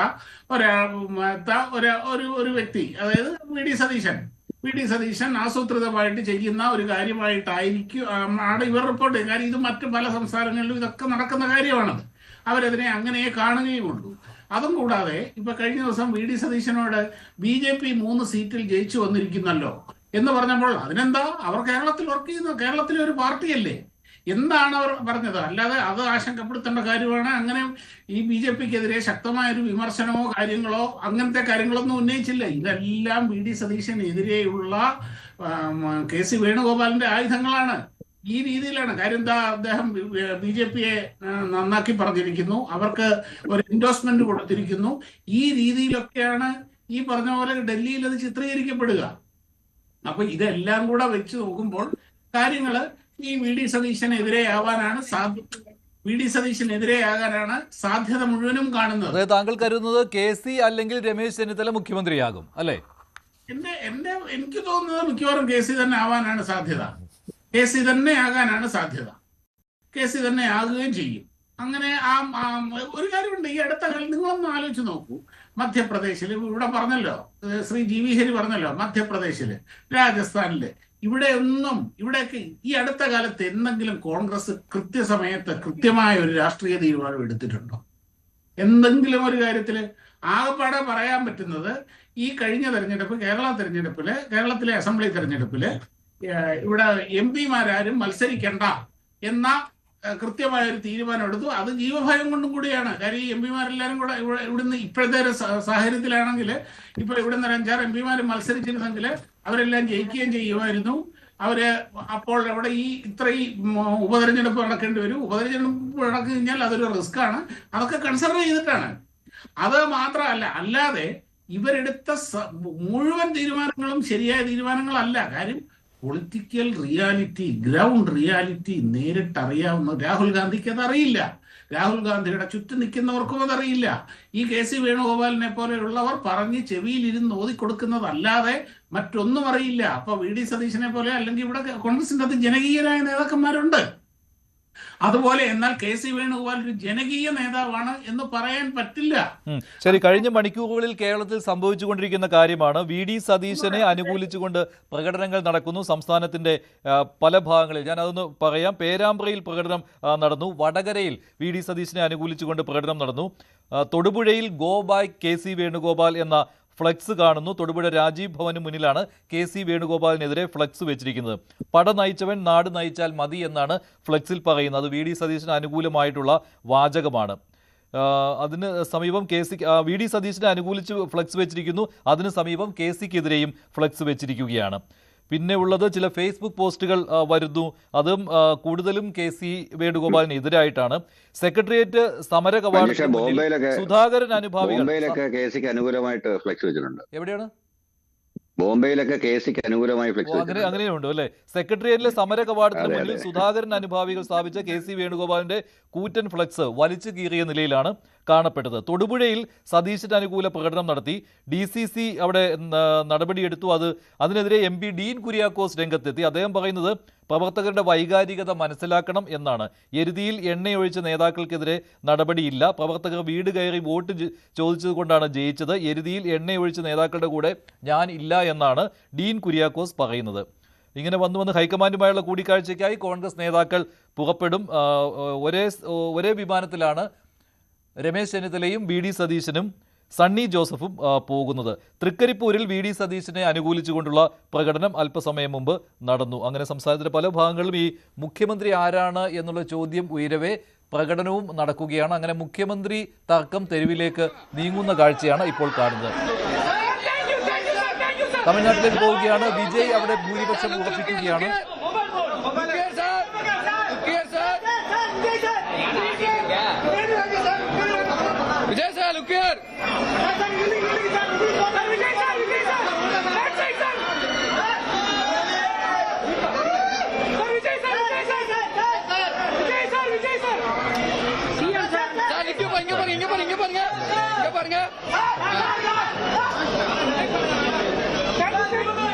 വിജയെ പിന്തുണയ്ക്കാൻ മുസ്ലിം ലീഗ് 119ലേക്ക് എത്തിയിരിക്കുകയാണ്. വിജയെ പിന്തുണയ്ക്കാൻ മുസ്ലിം ലീഗും തീരുമാനിച്ചിരിക്കുകയാണ്. മുസ്ലിം ലീഗിനോട് പിന്തുണ അഭ്യർത്ഥിച്ചിരുന്നു. അങ്ങനെ 119 എന്ന സംഖ്യയിലേക്ക് വന്നിരിക്കുകയാണ്. 107 വിജയുടെ പാർട്ടിക്കുള്ളത്. 108 ഉണ്ട്. പക്ഷേ വിജയ് 2 സീറ്റിൽ മത്സരിച്ചു. അതിനാൽ ഒരു സീറ്റ് ഒഴിഞ്ഞു കൊടുക്കണം. 107. കോൺഗ്രസിന്റെ 5 പേർ 112. 2 പേർ വീതം CPM-ന്റെയും CPI-യുടെയും അതുപോലെ VCK-യുടെയും. അങ്ങനെ 118. മുസ്ലിം ലീഗിന്റെ ഒരാൾ 119. തനിക്ക് പിന്തുണയുണ്ട് എന്നുള്ള കാര്യം ഗവർണറെ, ആ ദൃശ്യങ്ങളും വന്നിരുന്നു, ഗവർണർ അർലേക്കറെ അല്പസമയം മുമ്പ് വിജയ് ലോക് ഭവനിൽ സന്ദർശിച്ചിരുന്നു. 3ാം തവണയാണ് ഗവർണറെ സന്ദർശിക്കാൻ വിജയ് എത്തിയത്. കഴിഞ്ഞ 2 തവണയും വിജയോട് പിന്തുണ തെളിയിക്കുവാനായിട്ട് പിന്തുണ കത്ത് നൽകണം എന്ന് ഗവർണർ ആവശ്യപ്പെട്ടിരുന്നു. ഇപ്പോൾ 3ാം തവണ അദ്ദേഹം ലോക് ഭവനിൽ ഹാജരായി പിന്തുണ കത്ത് നൽകിയിരിക്കുകയാണ്. ശ്രീ ഹസ്കർ കൂടി ചേരുന്നുണ്ട്. ഹസ്കർ, എങ്ങനെയാണ് കേരളത്തിലെ മുഖ്യമന്ത്രി തർക്കത്തെ കാണുന്നത്? തമിഴ്നാട്ടിൽ തർക്കം തീർന്നു. അല്ല മഞ്ജുഷ്, ഇതില് ഏറ്റവും അടിസ്ഥാനപരമായി കാണേണ്ടത് കേരളത്തിൽ അങ്ങനെ തർക്കമുണ്ട് എന്ന് അല്ലെങ്കിൽ അത് തെരുവിലേക്ക് വലിച്ചിഴക്കപ്പെടുന്ന സാഹചര്യത്തിലേക്ക് പോകുന്നു എന്നതുമാണ് ഐക്യജനാധിപത്യ മുന്നണിയുടെ സന്നദ്ധമായിട്ടുള്ള അതിന്റെ ജൈവ സ്വഭാവമായിട്ടുള്ള ജനാധിപത്യ പ്രക്രിയയുടെ കൂടി ഭാഗമാണ്. മറ്റൊരു രാഷ്ട്രീയ പ്രസ്ഥാനത്തെ പോലെയല്ല കോൺഗ്രസിനുള്ളിൽ എല്ലാ കാലത്തും ഇത്തരത്തിലുള്ള അഭിപ്രായങ്ങളും അഭിപ്രായ ഭിന്നതകളും ഉണ്ടായിരുന്നു. എന്തിന് മഹാത്മാഗാന്ധിയുടെ കാലഘട്ടത്തിൽ മഹാത്മാഗാന്ധിയും അതുപോലെ സുഭാഷ് ചന്ദ്രബോസുമായി തികഞ്ഞ അഭിപ്രായ വ്യത്യാസങ്ങൾ ഉണ്ടായിരുന്നു എന്നതാണ് ചരിത്രം നമുക്ക് മുന്നിൽ രേഖപ്പെടുത്തിയിട്ടുള്ളത്. അതിനുശേഷം പണ്ഡിറ്റ് ജവഹർലാൽ നെഹ്റുവും സർദാർ വല്ലഭായ് പട്ടേലുമായി അഭിപ്രായ വ്യത്യാസം ഉണ്ടായിരുന്നു. എന്തിന് ഏറ്റവും ശക്തയായ കോൺഗ്രസിന്റെ നേതാവ് എന്ന നിലയിൽ ലോകത്ത് ചരിത്രത്തിൽ രേഖപ്പെടുത്തിയിട്ടുള്ളത് ശ്രീമതി ഇന്ദിരാഗാന്ധിയാണ്. ശ്രീമതി ഇന്ദിരാഗാന്ധിക്ക് എതിരെ ശക്തമായ അഭിപ്രായ വ്യത്യാസങ്ങൾ ആ കാലഘട്ടത്തിൽ ഉണ്ടായിരുന്നു എന്നുള്ളതും അത് പരസ്യമായി ഉണ്ടായിരുന്നു എന്നുള്ളതും നമുക്ക് മുന്നിൽ ചരിത്രം തന്നെ പറഞ്ഞിട്ടുണ്ട്. അപ്പോൾ കേരളത്തെ സംബന്ധിച്ചിടത്തോളം അതിന് ഈ കോൺഗ്രസിന്റെ മുഖ്യമന്ത്രിയെ തെരഞ്ഞെടുക്കുക എന്ന് പറയുന്നത് ഒരു പ്രക്രിയയാണ്. ആ പ്രക്രിയയുടെ തുടക്കം മുതൽ ചില അഭിപ്രായ വ്യത്യാസങ്ങൾ ഉണ്ട് എന്നും അത് തെരുവിലേക്കോ അല്ലെങ്കിൽ മാധ്യമങ്ങളുടെ ഇടയിലേക്കോ വരുത്താൻ പാടില്ല എന്ന് നമ്മളൊക്കെ ആഗ്രഹിച്ച പോലും കോൺഗ്രസിന്റെ പ്രക്രിയയുടെ ഭാഗമായി, കോൺഗ്രസിന്റെ ജനാധിപത്യ സ്വഭാവത്തിന്റെ ഭാഗമായി, കോൺഗ്രസിന്റെ സംഘടനാ തത്വത്തിന്റെ ഭാഗമായി ഇതൊക്കെ പുറത്തു വരിക എന്ന് പറയുക നമുക്ക് ആർക്കും തടഞ്ഞു നിർത്താൻ കഴിയാത്തൊരു പ്രക്രിയയാണ്. കാരണം കേരളത്തിലെ ജനങ്ങൾ ഒരു വലിയ മാൻഡേറ്റ്, ഒരുപക്ഷെ കേരളത്തിലെ ഐക്യജനാധിപത്യ മുന്നണിക്ക് ഒരു വലിയ മാൻഡേറ്റ് നൽകി അവരെ അധികാരത്തിലെത്തിക്കുന്നതിന് തീരുമാനിക്കപ്പെടുകയും കളിയാക്കുന്ന രീതിയിലുള്ള കാര്യങ്ങളല്ലേ ഇപ്പോൾ തെരുവിൽ നടക്കുന്ന, ആ ജനത്തെ പരിഹസിക്കുന്ന രീതിയിലുള്ള കാര്യങ്ങളാണ്. ഇങ്ങനെ തെരുവിലേക്ക് ഇത് വലിച്ചിഴച്ചത് അതിൽ കോൺഗ്രസ് ഹൈക്കമാൻഡിനും പങ്കുണ്ട്. ഈ 3 നേതാക്കൾക്കും പങ്കുണ്ട്. വി ഡി സതീശനും രമേശ് ചെന്നിത്തലയ്ക്കും KC വേണുഗോപാലിനും ഒരു സമവായത്തിലേക്ക് എത്താൻ അവർക്ക് കഴിഞ്ഞില്ല. അതുമാത്രമല്ല, KC വേണുഗോപാൽ അവതരിച്ചിരിക്കുന്നത് എന്തിനു വേണ്ടിയാണ്? ഒരു ക്രൈസിസ് ഉണ്ടാവുകയാണെങ്കിൽ പറയാമായിരുന്നു, കോൺഗ്രസ് പാർട്ടിക്കകത്ത് സംസ്ഥാനത്ത് നേതാക്കൾ ഇല്ലായിരുന്നു, അല്ലെങ്കിൽ ആ രീതിയിലുള്ള തലപ്പൊക്കമുള്ള ആളുകൾ ഇല്ലായിരുന്നു, അങ്ങനെയായിരുന്നുവെങ്കിൽ. അങ്ങനെയൊന്നുമല്ലല്ലോ. തലപ്പൊക്കമുള്ള നേതാക്കൾ 1 അല്ല 2 അല്ല അതിലേറെ കേരളത്തിലുണ്ട്. ഇപ്പോൾ തൽക്കാലം വി ഡി സതീശനും രമേശ് ചെന്നിത്തലയും എന്ന് പറയാം. അതിനും അപ്പുറത്തേക്ക് ഒരു നേതാവ് അവതരിക്കേണ്ട കാര്യം എന്താണ് ഇപ്പോൾ ഉള്ളത്? ആളും അർത്ഥവും അദ്ദേഹം നൽകി MLA-മാർക്ക് എന്നതുകൊണ്ട് മാത്രം അത് MLA-മാരുടെ ചോയ്സ് മാത്രമേ ആകുന്നുള്ളൂ ശ്രീ ഹസ്കർ. അത് ജനങ്ങളുടെ ചോയ്സ് ആയിരിക്കുകയില്ല. ഇത് കോൺഗ്രസ് പാർട്ടി തിരിച്ചറിയേണ്ടതല്ലേ? തിരിച്ചറിയുമെന്നായിരിക്കും താങ്കൾ കരുതുന്നത് അല്ലേ? അല്ല, നിശ്ചയമായും നമ്മളൊക്കെ ആഗ്രഹിക്കുന്ന തരത്തിൽ കോൺഗ്രസ് അതിന്റെ മുഖ്യമന്ത്രിയെ വളരെ ചുരുങ്ങിയ ദിവസങ്ങൾക്കുള്ളിൽ പ്രഖ്യാപിക്കും. പരമാവധി പോയാൽ ഒരുപക്ഷെ മറ്റന്നാൾ കൊണ്ട് ഈ പ്രശ്നം പരിഹരിക്കപ്പെടുമെന്നാണ് ഞാൻ കരുതുന്നത്. മാത്രമല്ല, ഇതിന്റെ ഏറ്റവും പ്രധാനപ്പെട്ട കാര്യം KC പോലെ ഇന്ത്യൻ രാഷ്ട്രീയത്തിൽ കോൺഗ്രസിന് ഏറ്റവും അനിവാര്യമായ ഒരു മുഖം, കരുത്തുള്ള ശബ്ദം, കരുത്തുള്ള നേതൃത്വം KC-യാണ്. KC-യെ സംബന്ധിച്ചിടത്തോളം അദ്ദേഹം ഇന്ത്യയിലെ കഴിഞ്ഞ പാർലമെന്റ് തെരഞ്ഞെടുപ്പ് പ്രവർത്തനങ്ങളുടെ ചുക്കാൻ പിടിച്ചിട്ടുള്ളതും വരുന്ന 3 കൊല്ലത്തിനുള്ളിൽ വീണ്ടും പാർലമെന്റ് തെരഞ്ഞെടുപ്പ് വരുമ്പോൾ പുതിയ ഒരു നേതൃനിരയെ ഇന്ത്യൻ രാഷ്ട്രീയത്തിൽ കണ്ടെത്തുക കോൺഗ്രസിനെ സംബന്ധിച്ച് വളരെ പാടുള്ള സാഹചര്യത്തിലും 2 ആലപ്പുഴ പോലുള്ളൊരു പാർലമെന്റ് മണ്ഡലത്തിൽ ഉപതെരഞ്ഞെടുപ്പ് ഉണ്ടാക്കുന്നത് വഴി അത് വരാൻ പോകുന്ന സാമ്പത്തികമായിട്ടുള്ള ബാധ്യത വലുതാണ് എന്നുള്ളതും കൊണ്ടും നിശ്ചയമായും തെരഞ്ഞെടുക്കപ്പെട്ട MLA-മാരും, കാരണം ഹൈക്കമാൻഡ് കൃത്യമായ ഒരു തീരുമാനം എടുത്തിരുന്നു, സിറ്റിംഗ് MP-മാർ ആരും മത്സരിക്കേണ്ടതില്ല. അതൊരു രാഷ്ട്രീയ തീരുമാനം കൂടിയായിരുന്നു.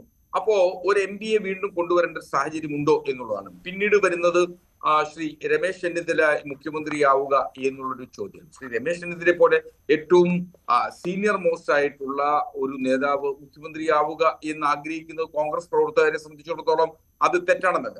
ശ്രീ വി ഡി സതീശനെ സംബന്ധിച്ചിടത്തോളം അദ്ദേഹം ഉയർത്തിയ പ്രതിപക്ഷ നേതാവ് എന്ന നിലയിൽ ഏറ്റവും തകർന്നു തരിപ്പണമായി നിന്ന കോൺഗ്രസിനെ ഏറ്റവും ഉജ്ജ്വലമായ വിജയത്തിലേക്ക് നയിക്കുന്നതിനു വേണ്ടി അദ്ദേഹത്തിന്റെ നേതൃത്വത്തിന് കഴിഞ്ഞിട്ടുണ്ട് എന്നുള്ളതിന് ഒരു സംശയമില്ല. കാരണം കോൺഗ്രസിനെ സംബന്ധിച്ചിടത്തോളം അദ്ദേഹം പ്രതിപക്ഷ നേതാവായി വരുന്ന ഘട്ടത്തിൽ 99 സീറ്റ് എന്ന മാജിക്കൽ നമ്പറിലേക്ക് ഇടതുപക്ഷം എത്തുകയും അപ്രമാദിത്വത്തോട് ഇടതുപക്ഷം അധികാരത്തിലെത്തുകയും ഒന്നും ആഗ്രഹിക്കാൻ പോലും കഴിയാത്ത തരത്തിൽ, സ്വപ്നം കാണാൻ പോലും കഴിയാത്ത തരത്തിൽ കോൺഗ്രസും ഐക്യജനാധിപത്യ മുന്നണി തകർന്നു തരിപ്പണമായി നിന്നിടത്തുന്നതാണ് പിന്നീട് നടന്ന ഉപതെരഞ്ഞെടുപ്പുകളിലും പിന്നീട് നടന്ന പാർലമെന്റ് തെരഞ്ഞെടുപ്പിലും മിന്നുന്ന ജയം നടത്തുകയും അതിനുശേഷം നിയമസഭാ തെരഞ്ഞെടുപ്പിലേക്ക് തദ്ദേശ സ്വയംഭരണ തെരഞ്ഞെടുപ്പ് എത്തിയപ്പോൾ അതിൽ അദ്ദേഹം ഉന്നയിച്ച അക്കങ്ങളിലേക്ക് തന്നെ തെരഞ്ഞെടുപ്പ് കൊണ്ടെത്തുകയും ഇപ്പോ ഏറ്റവും ഒടുവിൽ ഈ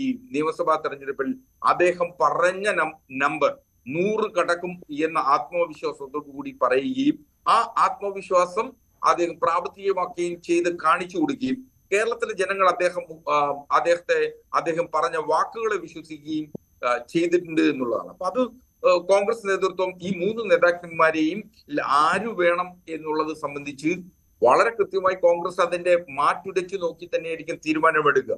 നമ്മൾ ആഗ്രഹിക്കുകയോ ഇത് തെരുവിലേക്ക് കൊണ്ടുവരികയും സാമൂഹ്യ മാധ്യമങ്ങളിലും ഇത് ചർച്ച ചെയ്യുകയും ചെയ്യുന്ന സാഹചര്യം ഉണ്ടാക്കാത്ത തരത്തിൽ ചടുലമായി തന്നെ കാര്യങ്ങൾ തീരുമാനിക്കും. ഉണ്ടായി കഴിഞ്ഞു. ഇനിയിപ്പോ അത് പറഞ്ഞിട്ട് കാര്യമില്ല, ഉണ്ടായി കഴിഞ്ഞു. തെരുവിലേക്ക് കോൺഗ്രസ് അണികൾ ഇറങ്ങിക്കഴിഞ്ഞു. ശ്രീ ഹസ്കർ പറഞ്ഞ 1-2 കാര്യങ്ങൾ എനിക്ക് വിയോജിപ്പുണ്ട്, പറയാമോ? പറഞ്ഞോളൂ സിബി. ഓക്കെ, അതിൽ ഒന്നാമത്തെ കേസ് എന്ന് പറയുന്നത് ഇത് ശ്രീ ഹസ്കർ ഇപ്പൊ പറഞ്ഞു വരുന്നത് ഇത് കോൺഗ്രസിന് അനുകൂലമായി കിട്ടിയ ഒരു വോട്ടിംഗ് ആണ് എന്നാണ്. ഞാനതിനെ അങ്ങനെ കാണുന്നില്ല. ഞാൻ തുടക്കം മുതലേ പറയുന്നത് ഇത് LDF-നെതിരായി വന്ന ഭരണവിരുദ്ധ വികാരമാണിത്, അല്ലാതെ കോൺഗ്രസിന് അനുകൂലമായിട്ട് ഉരുത്തിരിഞ്ഞൊരു വികാരമേ അല്ല. കോൺഗ്രസ് ഇവിടെ ഒരു എന്താ പറയുന്നത് ഒരു സ്പെയർ പാർട്സ് മാത്രമാണ്, അല്ലെങ്കിൽ സ്റ്റെപ്പിനി മാത്രമാണ്. അതായത് ഇവരില്ലാത്തത് കൊണ്ട് എടുത്തിടുന്നു എന്ന് മാത്രമേ ഉള്ളൂ, അല്ലാതെ ഇത് കോൺഗ്രസിന് അനുകൂലമായ ഒരു വികാരമല്ല. പിന്നെ രണ്ടാമത്തെ കേസ് ശ്രീ ഹസ്കർ പറഞ്ഞ 2 സംഭവങ്ങൾ അല്പം പർവ്വതീകരിക്കപ്പെട്ടതായിട്ട് എനിക്ക് തോന്നുന്നു. ഒന്നെന്ന് പറയുന്നത് ശ്രീ VD സതീശന്റെ നേതൃത്വത്തിൽ പാർലമെന്റ് ഒരു ഉജ്ജ്വല പ്രകടനം കാഴ്ചവെച്ചു. ഒരുപക്ഷെ നമ്മൾ കഴിഞ്ഞ തവണത്തെ പാർലമെന്റ് ഇലക്ഷൻ നോക്കുകയാണെങ്കിൽ അതിനേക്കാൾ 1 സീറ്റ് അധികം നഷ്ടപ്പെടുകയാണ് ചെയ്തത് ഇത്തവണ. മറ്റൊന്ന്, ഉപതെരഞ്ഞെടുപ്പിൽ ഉടനീളം അദ്ദേഹം മികച്ച പ്രകടനം കാഴ്ചവെച്ചു. ഉപതെരഞ്ഞെടുപ്പിൽ ഉടനീളം മികച്ച പ്രകടനം കാഴ്ചവെച്ചു എന്ന് നമ്മൾ പറയുമ്പോൾ നമ്മൾ മനസ്സിലാക്കേണ്ടത് നിലമ്പൂര സീറ്റ് മാത്രമാണ് എതിർപക്ഷത്തു നിന്ന് പിടിച്ചെടുക്കാൻ കോൺഗ്രസിന് ഈ കാലയളവിൽ കഴിഞ്ഞത്. അവിടുത്തെ പ്രത്യേക സാഹചര്യം നമുക്കറിയാം. അവിടുത്തെ നിലവിലുള്ള MLA ഇടതുപക്ഷത്തു നിന്ന് രാജിവെച്ച് വിമതനായി മത്സരിച്ച ഒരു തെരഞ്ഞെടുപ്പിലാണ് അത് സാധിച്ചത്. അതിന്റെ ഒരു പ്രത്യേക രാഷ്ട്രീയ സവിശേഷ സ്വഭാവം കൊണ്ട് മാത്രമാണ് അത് പിടിച്ചെടുത്തത്. ബാക്കി ഈ പറഞ്ഞ ഒരു ഘട്ടങ്ങളിലും ഈ പറഞ്ഞതുപോലെ ഒഴുക്കിനെതിരെ ഒരു നീന്തലൊന്നും ഉണ്ടായിട്ടേ ഇല്ല. അതുപോലെ തന്നെ കാണാൻ പറ്റില്ല ഇത്തവണത്തേത്.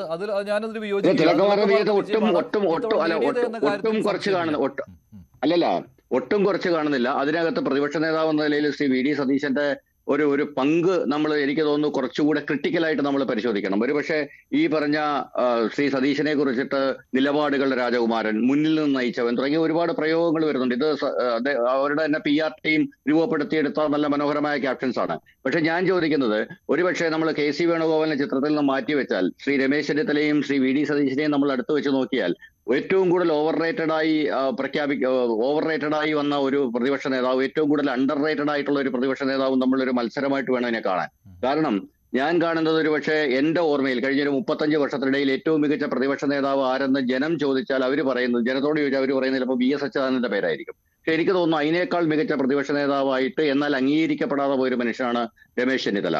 കാരണം ഏതാണ്ട് 14-15 ആരോപണങ്ങൾ സർക്കാരിനെതിരെ കൊണ്ടുവരിക, അഴിമതി ആരോപണങ്ങൾ തെളിവടക്കം കൊണ്ടുവരിക, അതിനകത്ത് ഏതാണ്ട് 8-9 ആരോപണങ്ങളിൽ സർക്കാരിനെ കൊണ്ട് യൂട്ടേൺ എടുപ്പിക്കുക, ഏതാണ്ട് 4ഓളം മന്ത്രിമാരെ 1ാം പിണറായി സർക്കാരിൽ നിന്ന് രാജിവെപ്പിക്കുക തുടങ്ങി അതിഗംഭീരമായ പാർട്ടിയിൽ നിന്ന് പോലും അദ്ദേഹത്തിന് പിന്തുണ കിട്ടിയില്ല എന്നുള്ളത് വേറെ കാര്യം. പക്ഷെ അങ്ങനെ ഏറ്റവും ഗംഭീരമായ പ്രവർത്തനം കാഴ്ചവെച്ച രമേശ് ചെന്നിത്തല ഒരു സൈഡിൽ നിൽക്കുന്നു. നമ്മൾ അതേ കാലയളവിൽ VD സതീശന്റെ ഒരു പ്രവർത്തനം അതുമായിട്ട് നോക്കിക്കഴിഞ്ഞാൽ അദ്ദേഹത്തിന് ഈ സർക്കാരിനെ പറ്റി കഴിഞ്ഞ 5 വർഷം ഇത്രയും പ്രതിസന്ധികളുണ്ടായി. പത്രവാർത്തകൾ നിയമസഭയിൽ ഉന്നയിച്ചു എന്നല്ലാതെ ഈ സർക്കാരിനെതിരെ വളരെ കൃത്യമായ ഒരു ആരോപണവുമായി രംഗത്ത് വരാൻ അദ്ദേഹത്തിന് സാധിച്ചില്ല. നിയമസഭയിൽ കൃത്യമായ ഒരു കോർഡിനേറ്റഡ് അറ്റാക്ക് ഉണ്ടാക്കാൻ അദ്ദേഹത്തിന് സാധിച്ചില്ല. അദ്ദേഹം മനോഹരമായ ചാനലുകൾക്ക് മുന്നിൽ സംസാരിച്ചിട്ടുണ്ട്, മുഖ്യമന്ത്രി അത് നിശ്ചിതമായിട്ട് വിമർശിച്ചിട്ടുണ്ട്, മികച്ച പ്രകടനം കാഴ്ചവെച്ചിട്ടുണ്ട്, അണികളിൽ ഉത്സാഹം ഉണ്ടാക്കിയിട്ടുണ്ട്. അതെല്ലാം അംഗീകരിച്ചുകൊണ്ട് തന്നെ ഞാൻ പറയുകയാണ്, നമ്മൾ വസ്തുതകൾ വെച്ച് പരിശോധിക്കുമ്പോൾ ഈ 2 കാലയളവിൽ പ്രതിപക്ഷ നേതാക്കന്മാരുടെ 2 കാലയളവുകൾ വെച്ച് നോക്കുമ്പോൾ നമുക്ക് വളരെ കൃത്യമായി മനസ്സിലാവുന്നത് ആ ഒരു പ്രവർത്തനത്തിൽ രമേശ് ചെന്നിത്തല വളരെ മുന്നിലായിരുന്നു എന്നാണ്. കാരണം ഇപ്പൊ ഈ പറയുന്ന പല സംഭവങ്ങളും, ശ്രീ വി ഡി സതീശനെ പറ്റി പറയുന്ന പല സംഭവങ്ങളും അല്പം ഓവർ റേറ്റഡ് ആയിട്ടാണ് എനിക്ക് ഫീൽ ചെയ്യുന്നത്. ശരി, ശ്രീ ജി വി ഹരി, ഇപ്പോൾ സംസ്ഥാനത്ത് നടക്കുന്ന ഈ തെരുവ് പ്രകടനങ്ങൾ ഉണ്ടല്ലോ, ഇത് ആസൂത്രണം ചെയ്തിരിക്കുന്നത് വി ഡി സതീശൻ എന്നുള്ള ഒരു ഇമേജ് സൃഷ്ടിക്കുകയും അത് ഹൈക്കമാൻഡിന് മുന്നിലേക്ക് കൊണ്ടെത്തിക്കുകയും ചെയ്യുക എന്നൊരു അജണ്ട കൂടി ഉണ്ടാവുമല്ലോ ഇതിന് പിന്നിൽ സ്വാഭാവികമായിട്ടും? നോക്കൂ മഞ്ജുഷേ, ഇത്തരത്തിലുള്ള കാര്യങ്ങളിലൊന്നും ഇതൊന്നും പരിഗണിക്കുന്ന ആളുകളൊന്നും അല്ല ഹൈക്കമാൻഡിനുള്ളത്. ഇതിന് ജനവികാരം എന്ന രീതിയിൽ ഇതൊക്കെ എന്ത് ജനവികാരം? ഇങ്ങനെയാണോ ജനവികാരം? ഞങ്ങളുടെ നേതാക്കന്മാരെ ഹൈക്കമാൻഡിന് മുന്നിൽ കൊണ്ടുപോകണമെന്ന് ഇല്ല, ഞങ്ങളുടെ നേതാക്കന്മാരായിട്ടുള്ള ഉമ്മൻചാണ്ടി, കെ സി വേണുഗോപാൽ, അതോടൊപ്പം അങ്ങനെ വി ഡി സതീശൻ, അതോടൊപ്പം തന്നെ രമേശ് ചെന്നിത്തല അടക്കമുള്ള ആളുകളുടെയൊക്കെ ഫ്ലെക്സ് വലിച്ച് കയറുന്നതൊന്നും അല്ല ജനവികാരം എന്ന് പറയുന്നത്. അവരൊന്നും ഈ പാർട്ടിയെ സ്നേഹിക്കുന്നവരുമല്ല. അങ്ങനെയാണെന്ന് എനിക്ക് തോന്നുന്നില്ല. കാരണം അങ്ങനെയായിരുന്നുവെങ്കിൽ അവർക്ക് വികാരപ്രകടനം നടത്താം. അതിനുള്ള വേദികളുണ്ട് പാർട്ടിയിൽ. ഒരുപാട് ജനാധിപത്യം ഏറ്റവും കൂടുതലുള്ള പാർട്ടിയാണ് ഞങ്ങളുടെ പാർട്ടി. അതിനകത്ത് ഒരുപാട് അവസരങ്ങളുണ്ട്. അതല്ലാതെ തെരുവിലിറങ്ങി ജാഥ നടത്തിയിട്ടൊന്നും ഒരാളെ മുഖ്യമന്ത്രിയാക്കിയ ചരിത്രമൊന്നും കോൺഗ്രസ് പാർട്ടിയിലില്ല. അങ്ങനെ നടത്തിയാൽ, അങ്ങനെ മുന്നോട്ട് പോയാൽ നടക്കുകയില്ല. വേറെ ഏറ്റവും പ്രധാനപ്പെട്ട കാര്യം, ഇവിടെ ഷാബു പ്രസാദ് പറയുന്നത് പോലെ പറയാതെ, ഷാബു പ്രസാദ് പറഞ്ഞെന്ന് വെച്ച് കഴിഞ്ഞാൽ അദ്ദേഹം തുടക്കം മുതൽ പറഞ്ഞു അജയമാക്കനൊന്നും പറഞ്ഞുകൂടാ, അതോടൊപ്പം തന്നെ മുകൾ വാസനിക്ക് ഒരു വക അറിഞ്ഞുകൂടാ, അതോടൊപ്പം രാഹുൽ ഗാന്ധിക്ക് ഒന്നും അറിഞ്ഞുകൂടാ, ആകപ്പാടെ അറിയാവുന്ന അദ്ദേഹത്തിന് മാത്രമാണ്. ഇതിന് നമ്മൾ മനസ്സിലാക്കേണ്ട ഒരു പ്രധാനപ്പെട്ട കാര്യം, ഇതിനൊക്കെ ഒരു സിസ്റ്റമുണ്ട്. നിലവിൽ നമുക്കൊരു സിസ്റ്റമുണ്ട്. ആ സിസ്റ്റം അനുസരിച്ച് കൃത്യമായി കാര്യങ്ങൾ നടക്കും. ഇനി എന്ത് ജാഥ നടന്നാലും ശരി, എന്ത് ബഹളം നടന്നാലും ശരി തന്നെ ആ സിസ്റ്റത്തിനനുസരിച്ചിട്ടാണ് എല്ലാ സിസ്റ്റം എന്താണ്? പിന്തുണ കിട്ടിയ ആളാണെങ്കിൽ അങ്ങനെ പറയണം. അത് മാത്രമല്ല പരിഗണിക്കുന്നത് ഞങ്ങളെ പാർട്ടി പാർട്ടിയുടെ തീരുമാനം. എം എൽ എമാർ എന്തിനാണ്? അല്ല, ഞാൻ ചോദിക്കട്ടെ മഞ്ജുഷേ,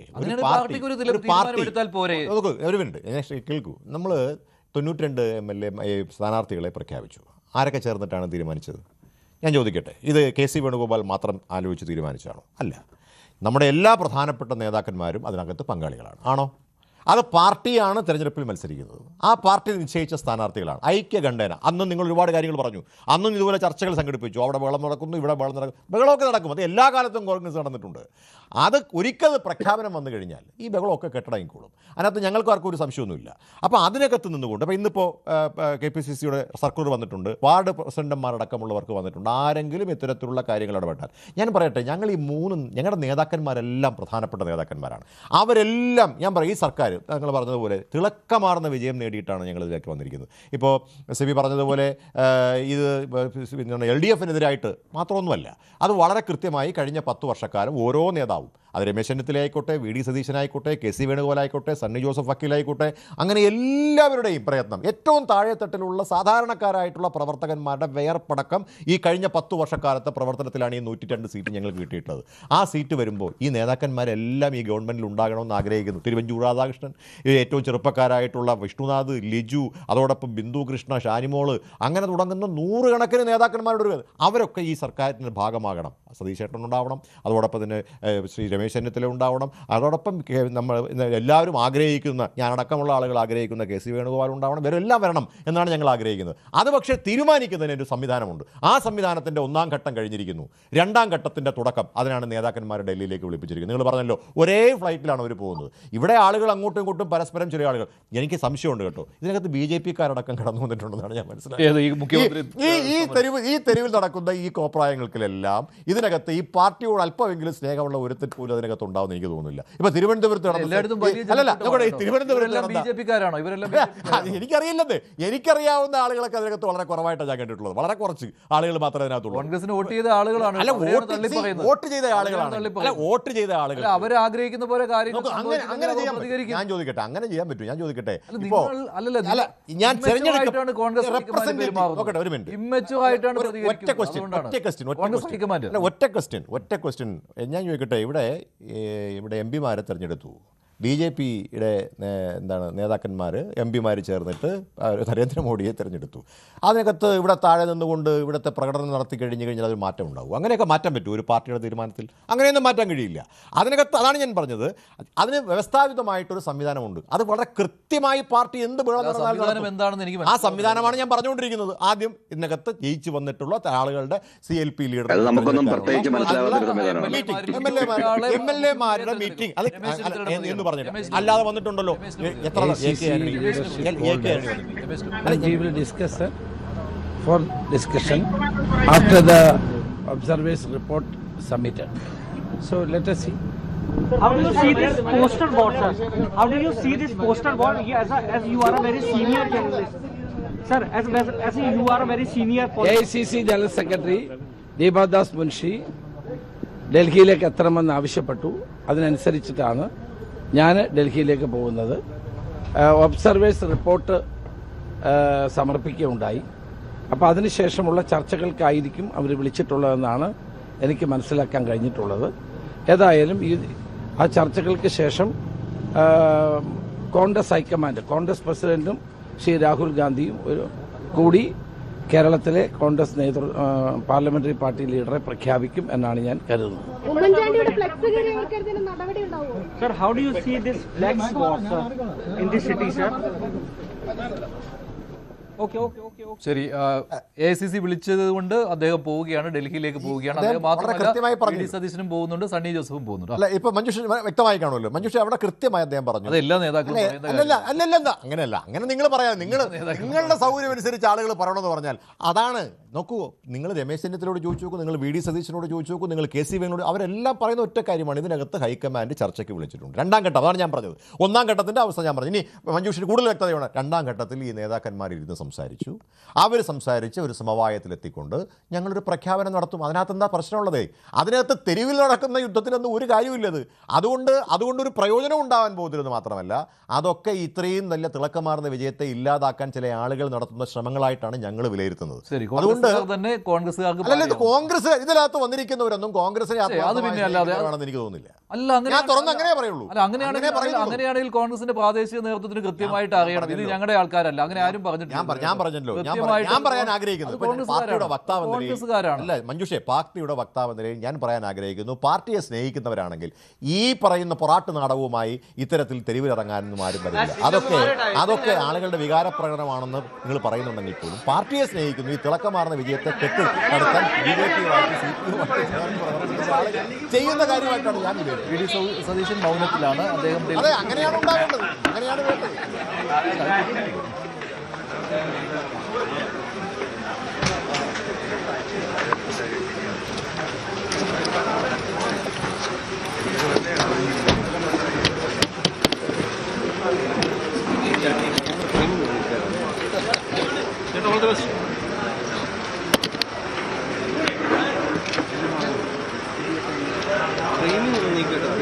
ലെൻസിന്റെ അകത്തോട്ട് ക്യാമറ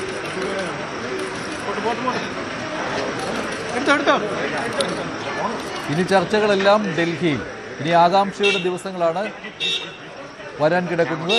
രമേശ് ചെന്നിത്തല, വി.ഡി. സതീശൻ, സണ്ണി ജോസഫ് എന്നിവർ ഡൽഹിയിലേക്ക് പോവുകയാണ്. അതോടൊപ്പം KC വേണുഗോപാൽ ഡൽഹിയിലുണ്ട്. ഹൈക്കമാൻഡുമായുള്ള ചർച്ചകൾക്ക് AICC വിളിച്ചതിനെ തുടർന്നാണ് നേതാക്കൾ ഡൽഹിയിലേക്ക് പോകുന്നത്. AICC നിരീക്ഷകർ MLA-മാരുടെ അഭിപ്രായം അറിഞ്ഞതിന് ശേഷം റിപ്പോർട്ട് നൽകിയിട്ടുണ്ട്. ഈ റിപ്പോർട്ട് കൂടി പരിഗണിച്ചുള്ള ചർച്ചയാണ് നടക്കാൻ പോകുന്നത്. ശ്രീ ഷാബു പ്രസാദ്, വ്യവസ്ഥാപിത രീതിയിലുള്ള ചർച്ച അത് ഇത്തവണയും ആവർത്തിക്കുന്നു എന്ന് മാത്രമേ ഉള്ളൂ എന്നാണ് ശ്രീ GV ഹരിയുടെ വാദം. അല്ല, എനിക്ക് GV ഹരി പറഞ്ഞ ഒരു കാര്യം എനിക്കങ്ങ് ഇഷ്ടപ്പെട്ടു. കാരണം ഞാനത് എൻജോയ് ചെയ്തു.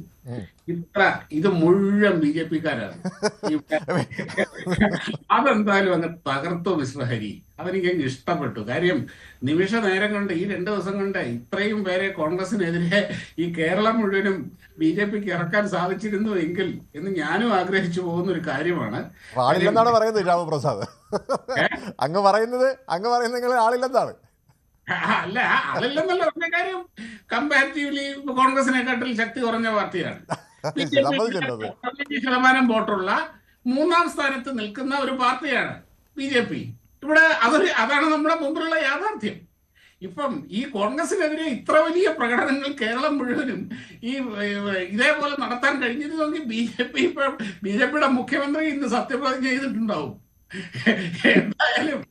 എന്തായാലും താങ്കളുടെ ദേശീയ നേതാവിന്റെ ആ പാത പിന്തുടരുന്നു എന്നറിയുന്നതിൽ വളരെ സന്തോഷമുണ്ട്.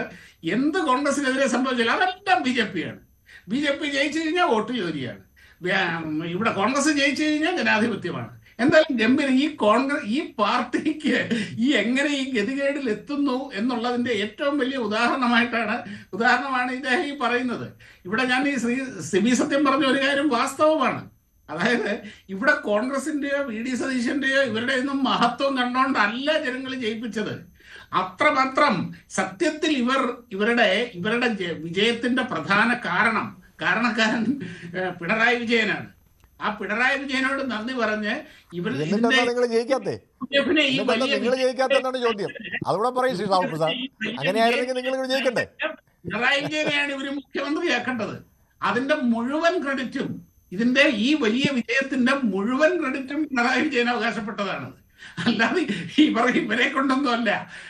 പിന്നെ പോലും BJP ജയിക്കുന്നില്ല കേരളത്തിൽ. അതായിക്കോട്ടെ, BJPയുടെ കാര്യം അല്ലല്ലോ നമ്മളിവിടെ പറയുന്നത്. BJPയുടെ കാര്യം ഇവിടെ ഒരു വിഷയം പോലും, ചർച്ചാ വിഷയം പോലും അല്ല. അതുകൂടെ പറയണ്ടേ? ഇത്രയും പറഞ്ഞു പോകുമ്പോൾ താങ്കളൊന്ന് അടങ്ങിയിരിക്കും. എന്തായാലും BJPക്ക് കേരളത്തിൽ ഇത്ര വലിയൊരു ശക്തിയുണ്ട് എന്ന് താങ്കൾ ഓപ്പണായിട്ട് ഇവിടെ വന്നിരുന്ന് പറഞ്ഞത് എന്തായാലും ഏറ്റവും കൂടുതൽ ഞെട്ടിച്ചിട്ടുണ്ടാവുക BJPക്കാരെ തന്നെയായിരിക്കും. എന്തായാലും അതങ്ങനെ അവിടെ ഇരിക്കട്ടെ. പിന്നെ ഇവിടെ കൃത്യമായി ഇവരിവിടെ വന്നു. MLA അതിന്റെ വ്യവസ്ഥാപിതമായ രീതി നമ്മൾ ഐഡിയലി ചെയ്യേണ്ട ഒരു കാര്യം തന്നെയാണ്. തെരഞ്ഞെടുക്കപ്പെട്ട MLA-മാരാണ് തീരുമാനിക്കേണ്ടത് ആരാണ് തങ്ങളുടെ നേതാവ്. അതിൻ്റെ അകത്തും ജനാധിപത്യപരമായിട്ട് അതിൻ്റെ അകത്ത് ആർക്കാണോ ഭൂരിപക്ഷം സ്വാഭാവികമായിട്ട് അവർ തന്നെയാണ് നയിക്കേണ്ടത്. ആൾ തന്നെ നോക്കുകയാണെങ്കിൽ KC വേണുഗോപാൽ തന്നെയാണ്. പിന്നെ ഹൈക്കമാൻഡ് അങ്ങോട്ട് വിളിക്കുന്നു. പിന്നെ ഇവിടെ ഇങ്ങനെ ഇതുപോലുള്ള ഒരു കാര്യമൊന്നുമില്ല. ഇവിടെ കഴിഞ്ഞു.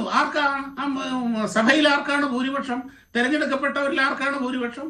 KC വേണുഗോപാലാണ്. അവിടെ വിഷയം കഴിഞ്ഞില്ലേ? അതല്ലേ പിന്നെ അതിന്റെ പുറത്ത് വീണ്ടും ഇങ്ങനെയുള്ള കോലാഹലങ്ങൾ എന്തിനാണ്? അവിടെയാണ് ഇതിന്റെ വിഷയം ഇരിക്കുന്നത്. പിന്നെ ഈ VD സതീശൻ പറയുന്ന വേറൊരു കാര്യം, ഇവർ ഈ പറയുന്ന പോലെ വൈകാരിക നോക്കണം, പ്രവർത്തകരുടെ വൈകാരിക നോക്കണം, പൊതുജനത്തിന്റെ വികാരം നോക്കണം. ഈ പൊതുജനത്തിന്റെ വൈകാരികതയും പ്രവർത്തകരുടെ വൈകാരികതയും ഒക്കെ റെപ്രസെന്റ് ചെയ്തുകൊണ്ടല്ലേ 63 പേരവിടെ ഇരിക്കുന്നത്. അവർ റെപ്രസെന്റ് ചെയ്യുന്നതും ജനത്തിന്റെ വൈകാരികതയും പ്രവർത്തകരുടെ വൈകാരികതയും തന്നെയല്ലേ. പിന്നെ ഇവിടെ തർക്കത്തിന്റെ വിഷയം എവിടെയാണെന്ന് കിടക്കുന്നത്?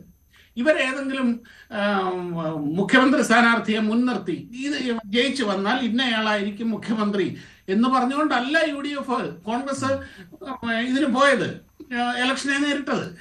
ജയിച്ചു വന്നു കഴിഞ്ഞാൽ ഞങ്ങളുടെ നിയമസഭാ കക്ഷിയിൽ MLA-മാർ ജനപ്രതിനിധികൾ ചേർന്ന് തീരുമാനിക്കും. ഇത് തന്നെയല്ലേ പറഞ്ഞുകൊണ്ടിരുന്നത്. അതങ്ങനെയാണെങ്കിൽ അത് തീരുമാനിക്കാൻ എന്താണ് ഇത്ര തടസ്സം എന്നുള്ളതാണ്. പക്ഷെ മറ്റൊരു കാര്യം എന്ന് പറയുന്നത്, ഈ കോൺഗ്രസ് ഹൈക്കമാൻഡിനോട് ചേർന്ന് നിൽക്കുന്നയാളാണ് KC വേണുഗോപാൽ. എല്ലാവർക്കും അറിയാവുന്ന കാര്യമാണ്. ഹൈക്കമാൻഡിൽ സ്വാധീനശേഷി കൂടുതൽ KC വേണുഗോപാലിനാണ്. അപ്പോൾ ഈ തെരഞ്ഞെടുക്കപ്പെട്ട വന്നവർക്കും ആ ഹൈക്കമാൻഡിനോട് അടുത്ത് നിൽക്കുന്നയാളോട് അടുത്ത് നിൽക്കുവാൻ താല്പര്യം കാണും. അതാണ് ഈ നിരീക്ഷകരുടെ ഈ തലയണലിൽ പ്രതിഫലിച്ചത്. അത് നമുക്കെല്ലാം അറിയാവുന്ന കാര്യമാണല്ലോ. ഇടപെടാൻ ആഗ്രഹിക്കുന്നത് സാധാരണ ഞാൻ ഇടപെടുന്നില്ല. കാരണം ഇതിനകത്ത് നിങ്ങൾ ഈ പറയുന്ന കേട്ടാൽ തോന്നുന്നു എത്രയോ വർഷക്കാലം 19 വർഷക്കാലത്തെ രാഷ്ട്രീയ ജീവിതം ഉള്ള ആളാണ് നിങ്ങളിപ്പം പറഞ്ഞില്ലേ അടുത്ത് നിൽക്കുന്നു എന്ന് പറയുന്ന ശ്രീ KC വേണുഗോപാൽ. അദ്ദേഹത്തെ നിങ്ങൾ എടുത്ത് പരിശോധിച്ച് നോക്കണം. ഞാനത് വീണ്ടും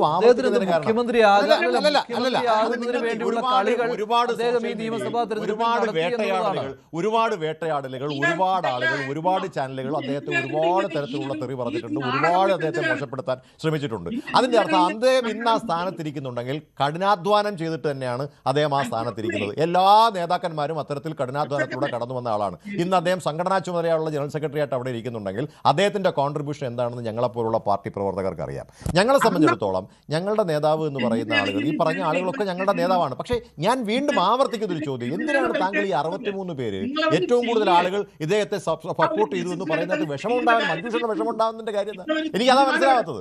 അതിനകത്ത് ഒരു വിഷമത്തിന്റെ ആവശ്യമില്ല. ഇപ്പൊ ഞാൻ പറയാം, അവിടെ ഒരു വിധേയത്വത്തിന്റെ ഘടകം വന്നതുകൊണ്ടാണ്.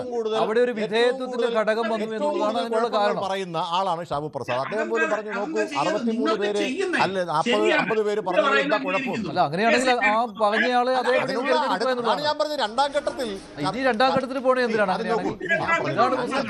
അങ്ങനെയാണെങ്കിൽ MLA-മാരുടെ പിന്തുണ എനിക്കാണ് എന്ന് തെളിയിക്കുവാനാണോ? ഇതിനകത്ത് നിങ്ങൾ പറഞ്ഞല്ലോ 3 പേരുണ്ടെന്ന് പറഞ്ഞു. ആ 3 പേരോട് ചർച്ച ചെയ്യേണ്ട കാര്യം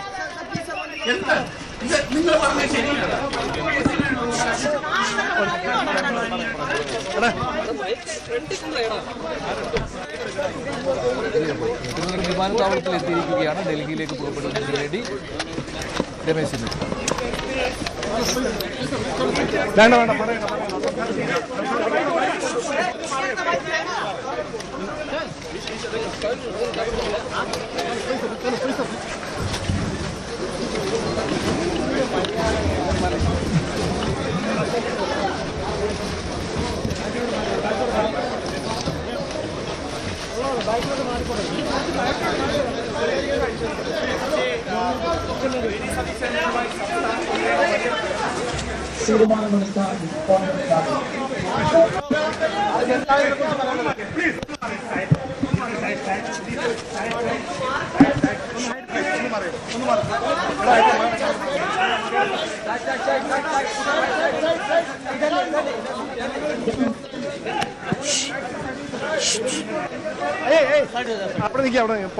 രമേശ് ചെന്നിത്തല തിരുവനന്തപുരം വിമാനത്താവളത്തിലെത്തിയതിന്റെ ദൃശ്യങ്ങളാണ് കാണുന്നത്. അദ്ദേഹം ഡൽഹിയിലേക്ക് പോവുകയാണ് മുഖ്യമന്ത്രി ചർച്ചകൾക്കായി.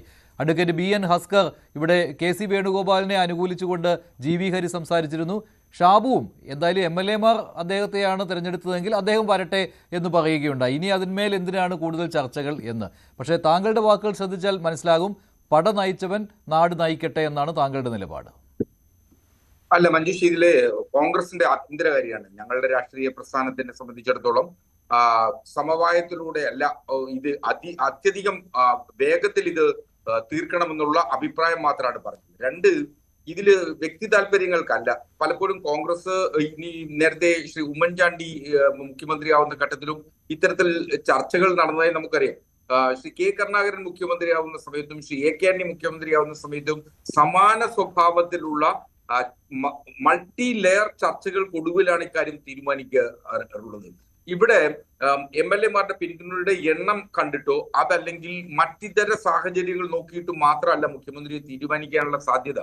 കോൺഗ്രസ് അതിന്റെ സർവപരമായിട്ടുള്ള സമസ്ത മേഖലയിൽ സ്പർശിക്കുന്ന തരത്തിലുള്ള ചർച്ചകൾക്കൊടുവിലായിരിക്കും മുഖ്യമന്ത്രിയെ തീരുമാനിക്കുക. അങ്ങനെയാണ് അതിന്റെ ചരിത്രവും. മുൻപ് ശ്രീ AK ആന്റണിയും ശ്രീ K. കരുണാകരനും കേരളത്തിൽ കോൺഗ്രസിന്റെ നേതൃനിരയിൽ ഉണ്ടായിരുന്ന ഘട്ടത്തിൽ ഇതുതന്നെയായിരുന്നു സാഹചര്യം. അപ്പോ ഇവിടെ അഭിപ്രായങ്ങൾ ഉണ്ട്. അത് അഭിപ്രായ വ്യത്യാസങ്ങളാണെന്ന് വരുത്തി തീർക്കുന്നതിനുള്ള ശ്രമം ആണ് കൊണ്ടുപിടിച്ച് നടക്കുന്നത്. യഥാർത്ഥത്തിൽ അതല്ല ഉള്ളത്. ഇത് ഈ ജനാധിപത്യ സ്വഭാവത്തിന്റെ പ്രകടമായ വ്യത്യാസമാണ്. ഒരുപക്ഷെ ഒരാളിലേക്ക് മാത്രം നേതൃത്വം മാറി അത് അപകടകരമാകുന്ന രാഷ്ട്രീയ സാഹചര്യമായി മാറിയിരിക്കുന്നു.